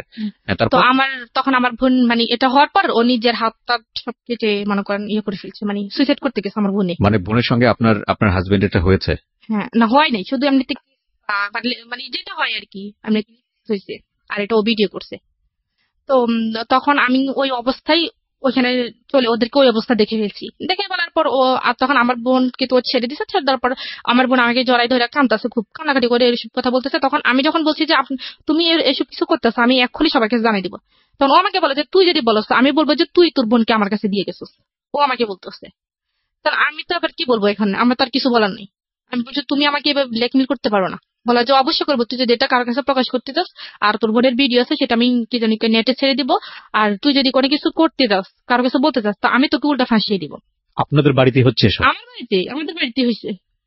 তখন আমি কি বলবো, তখন আমার বোনে আমার আপনার বাবা কোথায় ছিল সে সময়? আমার মা মানে নানুদের বাড়িতে ছিল। আপনার বাবা মা? আমার আব্বা বাড়িতেও ছিল, দেশের বাড়ি ছিল, আর আম্মা নানুদের বাড়িতে ছিল। তখন আমিও বাড়িতে আপনার বড় ছিলাম। ভাইরা কোথায় ছিল? বড় ভাই বাইরে থাকে। দেশের বাইরে থাকে? মানে আপনাদের বাড়িতে আপনার দুই বোন ছাড়া আর কেউ নাই? না, আমার ছোট একটা ভাই আছে, ও হাবিজিতে পড়ে। তার মানে আপনাদের বাড়িতে শুধুমাত্র আপনারা দুইজন? হ্যাঁ, আর আর আপনার দাদু মেয়েটা? আছে। দাদু ধরেন আমাদের তো নতুন বাড়ি পুরান বাড়ি যেটা বলে, দাদুরা পুরাতন বাড়িতে থাকে আর আমরা নতুন বাড়িতে। তো দাদু কাজ টাজ করে চলে যায়, তো সবসময় থাকে না। ওকে, তারপর? তো তারপর এখন এসে আমাকে এরকম ব্ল্যাকমেল করছে, আমি আর কিছু বলতে পারি। তখন আমি আমার বোনের কাছে আমার বোনের পা ধরছি। আমি বলছি তুই ওর হয়ে আমার মানে আমার কি জানি ওর হয়ে আমি তোর কাছে মাপ চাইতেছি, তুই ওরা মাফ করে দিস। বলে যে পরে ও কি করছে মনে করেন, ওই দিন আপনার হাত হাত পা টাত কাটছে? কেটে লিছে, আপনার হাত টাত কেটে লিছে, কাইটে মনে করেন ও সুসাইড করবে এরকম বলে যে আমার জন্য এত সমস্যা। ওই ছেলে আবার জানে না। তারপর ও কি করছে, ও যেহেতু ওই মানে রবিউল দেখতেছে যে ওই ছেলের সাথে কথা বলা বন্ধ করে নাই, ওই ছেলে মানে রবিউল কি করছে, ওই ছেলের বাড়িতে গেছে। আমার আরেকটা দুঃসম্পর্কের চাচাতো বোন নিয়ে গেছে, নিয়ে ওর আব্বা আম্মার কাছে আমার বোনের নামে বিচার দিয়ে আসছে যে আপনার ছেলে তো অমুক মেয়ের সাথে কথা বলে, ওনার একটা বাচ্চা আছে, ওনার স্বামী আছে, আপনার কেমন ছেলে একটা ম্যারিড মেয়ের সাথে কথা বলে। এখন ওই ছেলের বাপ মা তো মানে যেটা বুঝতে পারছি, আপনার বোনকে সে অনৈতিকভাবে পাওয়ার জন্য মোটামুটি ক্রেজি হয়ে গেছে। হ্যাঁ, তারপর কি হয়েছে, এখন মনে করেন সব মিলিয়ে তো খুবই সমস্যা হয়েছে। তখন আমি আমার ফ্যামিলিকে একটু ইঙ্গিত করছি, পুরোপুরি করিনি। তো আমার আব্বু বলতেছে তোমার এখানে থাকার দরকার নাই, ডিভোর্স হয়ে যাক, এখানে থাকার দরকার নেই। এরপরে মনে করেন ওই ছেলের সাথে অনেক সমস্যা করছে। তারপরে বলছে যে ডিভোর্স হয়ে যাক। আমি বলছি যে আমার আব্বা আমার মেয়েটা কি হবে, আমি হয়তো একটা ভালো ছেলে পাবো, ও একটা ভালো মেয়ে পাবে, আমার মেয়েটার কি হবে? আমার মেয়ে তো মা হারালে বাপ হারালো, বলতে সমস্যা না, আমি মেয়ের ব্যবস্থা করতেছি। তো আমার বাবা কি করছে, ওরে ডিরেক্টলি বলছে যে আমার মেয়ে আসা ছাইড়া দাও, আমার মেয়েকে তুমি পাইবা না, তুমি একটা ডিভোর্স লেটার পাঠাতে। এখন ও যদি ডিভোর্স পাঠাতে যায়, তাহলে সম্পূর্ণভাবে কিন্তু আমি সবকিছু পাও না, কারণ আমার যে কাবিননামা বা আমাদের যে সবকিছু নিয়ে গেছে এগুলো তো মানে আমি আইনগত ভাবে আমি পাই। তো সেজন্য ও আমাকে ডিভোর্স দিচ্ছে না। না না না, এটা তো আপনি, আচ্ছা এটা একটা ভুল ধারণা। আমি আজকের অনুষ্ঠানের মধ্যে বলে দিই, দেনমোহরের বিষয়টি যে কেউ যে কোনো পক্ষ থেকে ডিভোর্স দিলে পাবে। যদি মেয়েটাও ডিভোর্স দেয় তাহলেও পাবে, ছেলেটা ডিভোর্স দিলে তাও পাবে। কিন্তু আমরা একটা ভুল প্রেডিকশনের মধ্যে থাকি, যে আমরা মনে করি যে মেয়েটা ডিভোর্স দিলে ছেলেটা এটা দিতে হয় না। এটা একটা সম্পূর্ণই ভুল ধারণা। এটা মেয়ের ন্যায্য অধিকার, এবং এটা যেই ডিভোর্স দেখ না কেন এটা মেয়ে পাবে। হ্যাঁ, এটা আজকের অনুষ্ঠানের পরে যদি কারো এই ধরনের একটা ভুল ধারণা থেকে থাকে, তাহলে এই ধারণা থেকে বের হয়ে আসুন। আইনত এটা হচ্ছে, যদি ডিভোর্সটা মেয়ের পক্ষ থেকে হয়, মেয়ের দেনমোহর অবশ্যই পরিশোধ হতে হবে। সেটা ডিভোর্স মেয়ে দিলেও পাবে, এবং ছেলে দিলে তো কথাই নেই। হ্যাঁ, বলেন। তারপর মনে করেন এরকম কিছু হয়েছে, এখন তারা আমাকে ডিভোর্স দিবে না। মানে এরকম আমাকে মনে করেন নানান ভাবে টর্চার করতেছে, আমার গায়ে হাত তুলতেছে, খুব হাত তুলতেছে। একবার ওদের বাড়িতে মানে তারপরে আমি যখন ওদের বাড়িতে গেছি, তখন ও মানে পকেটে 200 টাকা রাখছে, এটা আমি জানি না। এখন ওর ভাইরা আছে, ওর একটা ভাই আছে, ও আবার একটু হাত লারে, মানে ছোট্ট টাইপের আর কি, মনে করেন 100-200 টাকা পাইলে এগুলো নিয়ে যায়। তো আমাদের রুমে, আমরা যে রুমে থাকি, রুমে পকেটের ভিতরে 200 টাকা রাখছে। রাখার পর এখন ধানের দিন আসছে, আমরা ধানটা নিয়ে সবাই বাইরে কাজে ব্যস্ত। ও দুপুরবেলা আমার হঠাৎ খাইতে গেছে, আমাকে বলতেছে আই চোরের ঘরে চোর, তুই আমার টাকা দে, মানে ডিরেক্টলি সবার সামনে। আমি তো মানে অবাক হয়ে গেছি, কি আমি টাকা কিসের চোর, কিসের টাকা? বলে যে আমি পকেটে 200 টাকা রাখছি, তুই আমার টাকা নিচ্ছিস না, তুই আমার টাকা দে। আমি বলছি খোদা কসম আমি টাকা নেই, আমি করার হিসেবে হাত দিয়ে রাখতে পারবো, আমি টাকা নিইনি। তো সে আমাকে খুব গালিগালাজ করছে। গালিগালাজ করার পর আমি মানে এভাবে বলছি যে, আমি বলছি আল্লাহ যে টাকাগুলো নিছে সে আল্লাহ তার বিচার করে। আজ যে যাই মানে যে তাকে মানে অবিচার অন্যায় ভাবে তাকে গালিগালাজ করছে তাকে যেন আল্লাহ বিচার করে। আমি এভাবে বলছি। বলার পর আমি দরজাটা লাগিয়ে ফেলছি। সেই গোসল করতে গেছে, গোসল করে আইসা মনে 5 মিনিটও দাঁড়ায়নি। আমি বলছি যে তুমি একটু দাঁড়াও, আমি জামা কাপড় চেঞ্জ করতেছি, তুমি একটু দাঁড়াও, আমি জামা কাপড় চেঞ্জ করি। কারণ আমার পাশের রুমে আমার শ্বশুর, বাইরে দরজার সামনে আমার দেবর আছে। তাহলে আমি তাদের সামনে কিভাবে এই অবস্থায় দরজা খুলি? দরজাটা খোলার দেরি হয়েছে কেন, সেই দরজা মরজা ভাঙ্গে আমার শ্বশুর আমাকে খুব গালিগালাজ করছে। তখন তার হাতে একটা বাঁশের একটা কাঁচা ছিল, তো সেটা আইনা আমি আমি জানতাম যে দরজাটা খুলে সে আমাকে মারবে, তো এভাবে যে মারবে আমি জানি না। তো আমি মানে তার ভয়ে আমি দরজার পাশে লুকিয়েছিলাম। সে ওখান থেকে আমাকে আইনা এই কাঁচা দিয়ে মানে প্রায় 10-16-17টা বাড়ি দিয়ে দিচ্ছে। তখন সে তার মানে আমার শ্বশুরে মানে আয়সা একটু না ধরে তাকে বলতেছে, মানে এভাবে বলছে যে মার, ভালো মতো মার, এরকম কইটা বলছে। Nothing to say. This is a violence, man. This is definitely violence. পুরা পারিবারিক violence. Oh God. কি স্ল্যাং! আমরা স্ল্যাংটা মিউট করতে বাধ্য হলাম, কারণ এটার গণমাধ্যমে ভাবে স্ল্যাংটা যাওয়া উচিত হবে না। বাট যেটা হয়েছে, যেটা দ্বিপাক্ষিক ভাবে, আমি জানি না কতটুকু সত্যি মেয়েটা বলছে, যদি হয়ে থাকে এটা ভায়োলেন্স, এবং এটা পুরো পরিবারে ফেসে যেতে পারে এই ধরনের ঘটনা ঘটলে। খালি ওই মেয়েটা যদি, যার উপরে গায়ে হাত তুলেছে, ওই মেয়েটা যদি জাস্ট একটা সরকারি হাসপাতালে গিয়ে ওয়ান স্টপ সার্ভিস, যেটাকে বলে ওয়ান স্টপ সার্ভিস, থেকে জাস্ট একটা পেপার নিয়ে আসবে যে আমার গায়ে হাত তুলেছে, এটা হচ্ছে ডাক্তার লিখে দেবে যে হ্যাঁ এই হাত তোলার জখম থেকে হয়েছে, এটা নিয়ে থানায় যাবে, সঙ্গে সঙ্গে সে অ্যারেস্ট হয়ে যাবে, সঙ্গে সঙ্গে। বাংলাদেশের নারী নির্যাতন আইন এতটা কঠিন, এতটা প্রখর। কি করলেন আপনি তারপর? তারপর আমার যে জায়গায় বাড়িছে সে জায়গায় রক্ত কালো হয়ে জমাট বেঁধে গেছে। তো তারপর আমার আম্মুরে খবর দিচ্ছে, আমার আম্মা আসছে, আইসা আমার আম্মার মানে উল্টা আমার নামে সত্য মিথ্যা যা আছে আমার আম্মার কাছে বললে আমার মানে আম্মার আর আমার মাঝে একটা ভুল বুঝাবুঝি রাখছে। তখন আম্মা আমার কথা বিশ্বাস না করে ওদের কথা বেশি। তখন আমি এগুলো দেখাইছি, দেখানোর পর বলতেছে তোর দোষে তুই মার খেয়েছিস। তাহলে বলছে, তখন সে আমাকে কোনো ওষুধপত্র কোনো কিছু কিনে দেয় না। তখন আমি অনেকদিন ব্যথায় ভুগছি। ভোগের পরে আমি আমার আব্বুর কাছে বলছি, আব্বুর কাছে আমি ছবি তুলে পাঠাই দিছি, দেখেন আমাকে কি করছে, মানে এই গায়ের যে ছবিগুলো, মানে যে জমা দিয়ে গেছে ওটার ছবি তুলে পাঠাই দিছি। তার আব্বু বলতেছে ঠিক আছে তুই এক্ষুনি চলে যা। আমি বলছি ওরা তো আমার যাইতে দিব না। তখন সে বলছে যে কি আমার শ্বশুর কাছে ফোন দিছে, আমার আব্বু বলতেছে যে আমাদের বাড়িতে একটা কাজ আছে, মেয়ের একটু পাঠান, 2 দিন থেকে চলে আসবে। তখন আমি আমার মেয়ের নিয়ে চলে গেছি।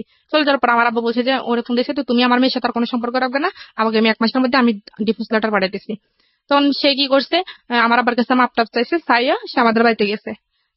বৃহস্পতিবার গেছে, শুক্রবারের দিন সে আমার মেয়েকে বলতেছে যে আমি মেয়ের ওরে নিয়ে একটু হাবিবের নিয়ে একটু দোকান থেকে ঘুরে আসি। তখন তো আমি আর জানতাম না তার মনে কিছু, চুরি করে নিয়ে চলে যাবে, চলে গেছে। তার থেকে আর দেয় যায়নি। তার থেকে প্রায় 2 মাস হয়ে গেছে। 2 মাস হয়ে যাওয়ার পর সে আর কোনো যোগাযোগ রাখে নাই তার সাথে। তাদের সম্পূর্ণ সিম তারা চেঞ্জ করে ফেলছে। কতদিন আগের ঘটনা এটা? আরো ধরেন 4 মাস আগের ঘটনা। আচ্ছা, তারপর সম্পূর্ণ সিম চেঞ্জ করে ফেলছে। তখন আমি খুব কানাকাটি করছি। তখন আমি নিজে তো যেতে পারবো না। তখন আমি আমার এক কাকারে পাঠাইছি। আমার কাকা ওইখানে গেছে, ওইখানে ওনাকে সবাই ধরছে, মারধর করবো, ওনারা এটা করবো। তখন আমার কাকা ভয়ে চলে আসছে যে ওইখানে ওনারা ভালো ব্যবহার করতেছে না আমার সাথে, আমি যেতে পারবো না। তখন আমার বাবা বলছে যে ঠিক আছে এই বিয়ে এখানে তোর ভাগ্যে নাই, তোর মেয়ে যদি তোকে যদি তোর মেয়ে মা বলে মনে করে তাহলে তোর মেয়ে তোর কাছে একদিন ফিরে আসবে, এটা মনে রেখে। তারপর আমার আব্বারা ওইখান থেকে কোর্টে ইয়ে করে ডিভোর্স লেটার পাঠিয়ে দিচ্ছে। তা ও নাকি রিসিভ করে না, ওইটা আবার কাজে অফিসে চলে গেছে। কতদিন আগে পাঠিয়েছে? 3 মাস আগে পাঠিয়েছে। 3 মাস আগে পাঠিয়েছে। ডিভোর্স লেটার এক পক্ষ থেকে পাঠানোর পরে 3 মাস 13 দিন অতিবাহিত হলে সেটা অ্যাক্টিভ হয়ে যায়। সো আপনার যদি 3 মাস 13 দিন অতিবাহিত হয়ে থাকে তাহলে অলরেডি ডিভোর্স হয়ে গেছে, যদি প্রসিডিং এ কোনো ঝামেলা না থাকে। আমি তার আগে আপনাকে একটা কথা বলতে চাই। একটা কথা হচ্ছে, মেয়েটাকে যে নিয়ে গেছে শুধুমাত্র জিঘাংসা থেকে, মেয়েটাকে তো লাভ করে না, সে তার ফ্যামিলির কেউই লাভ করে না, শুধুমাত্র রাগারাগির পর্যায়ে থেকে সেই জিনিসটা করেছে আমাকে কষ্ট দেওয়ার জন্য। আপনি স্টেপ নেননি কেন? লিগ্যাল কোনো স্টেপ নেননি কেন? আপনি ওকে ইজিলি ডিভোর্সটা কেন দিলেন? আমি ডিভোর্স দিই কারণ আমার বাবা তো সবকিছু জানে না। আপনি ডিভোর্স তো অবশ্যই দিবেন, কিন্তু আপনি কেন মামলা করেননি? মামলা করে আমার বাবা মামলা করতে চায়নি, কারণ মামলা করলে মনে করেন এখানে মানুষ হাসাহাসি হবে, সেজন্য বা মান সম্মানের দিকে তাকিয়ে আমার বাবা মামলা করে। এটি সবচেয়ে বড় ভুল, এটি সবচেয়ে বড় ভুল। আর কত হাসাহাসি অফ হবে বলেন? হাসাহাসি কি কম হয়েছে? ওর তো শাস্তি হওয়া উচিত ছিল। এত বড় শাস্তির পর আপনারা ছাড় দিয়ে দিলেন, এটা আপনাদের অনেক বড় একটা অপরাধ। আপনারা যা বলেছেন এখানে সেটা যদি সত্যি হয়ে থাকে একপাক্ষিক, আমি আবার বারবার বলছি, কারণ আমি হয়তো আপনার হাজবেন্ড এখানে সামনাসামনি থাকলে সে হয়তো তার বলার যুক্তি ছিল। যদি আপনি যা বলেছেন সবকিছু সত্যি হয়ে থাকে তাহলে আপনাদের অবশ্যই মামলা করা উচিত ছিল। আপনার সন্তানকে ফিরে পাওয়ার জন্য, আপনার সন্তানের বয়স কত? 2.5 বছর। 2.5 বছর। আপনার সন্তানকে পাওয়ার আপনার লিগ্যাল রাইট আছে। আপনার সন্তানকে পাওয়ার জন্য আপনার মামলা করা উচিত। আপনি কেন? আমি আজকে সবাইকে রেডিওর মাধ্যমে বলছি, সবার প্রতি রেসপেক্ট রেখে বলছি, যদি এইরকম নির্যাতনের শিকার কেউ হন, যদি, তাহলে আপনারা যেটা করবেন সেটা হচ্ছে কন্টিনিউয়াসলি যদি এরকম নির্যাতন হয়ে যায়, যদি মনে করেন যে না সংসারটা আসলেই হবে না, সম্ভব না, তাহলে নইলে এই ধরনের স্টেপে যাওয়া উচিত হবে না। কারণ এটা অনেক সময় হিতে বিপরীত হতে পারে। যে আপনি যদি মনে করেন যে সংসারটা আসলে হবে না এবং আপনি বঞ্চিত হচ্ছেন একটা ডিসিশন যদি আপনি নিয়েই ফেলেন, সরকার কিন্তু প্রুফ ছাড়া, আইন কিন্তু প্রুফ ছাড়া এক কলমও নড়ে না। এইরকম নির্যাতন হলে অবশ্যই আপনার ডাক্তারের কাছে গিয়ে একটা প্রুফ নিয়ে আসা উচিত যে আপনার উপর নির্যাতন হয়েছিল। জীবনের কোনো একটা পর্যায়ে গিয়ে, যে কোনো একটা সময় গিয়ে আপনি অ্যাকশনে যেতে পারবেন। সুতরাং আপনি অনেক বড় ধরনের ভুল করেছেন আমি বলবো। আপনি আজকে মন খুলে কথা বলার জন্য এখানে এসেছেন, কারণ আপনি হয়তো কাউকে সলিউশন দিতে আসেননি, বা আপনার জীবন গল্প শুনে কে কোন লেসন পেল সেটার জন্য আপনি এখানে আসেননি। আপনার মেয়েটা কি অবস্থায় আছে সেটাও আপনি জানেন না।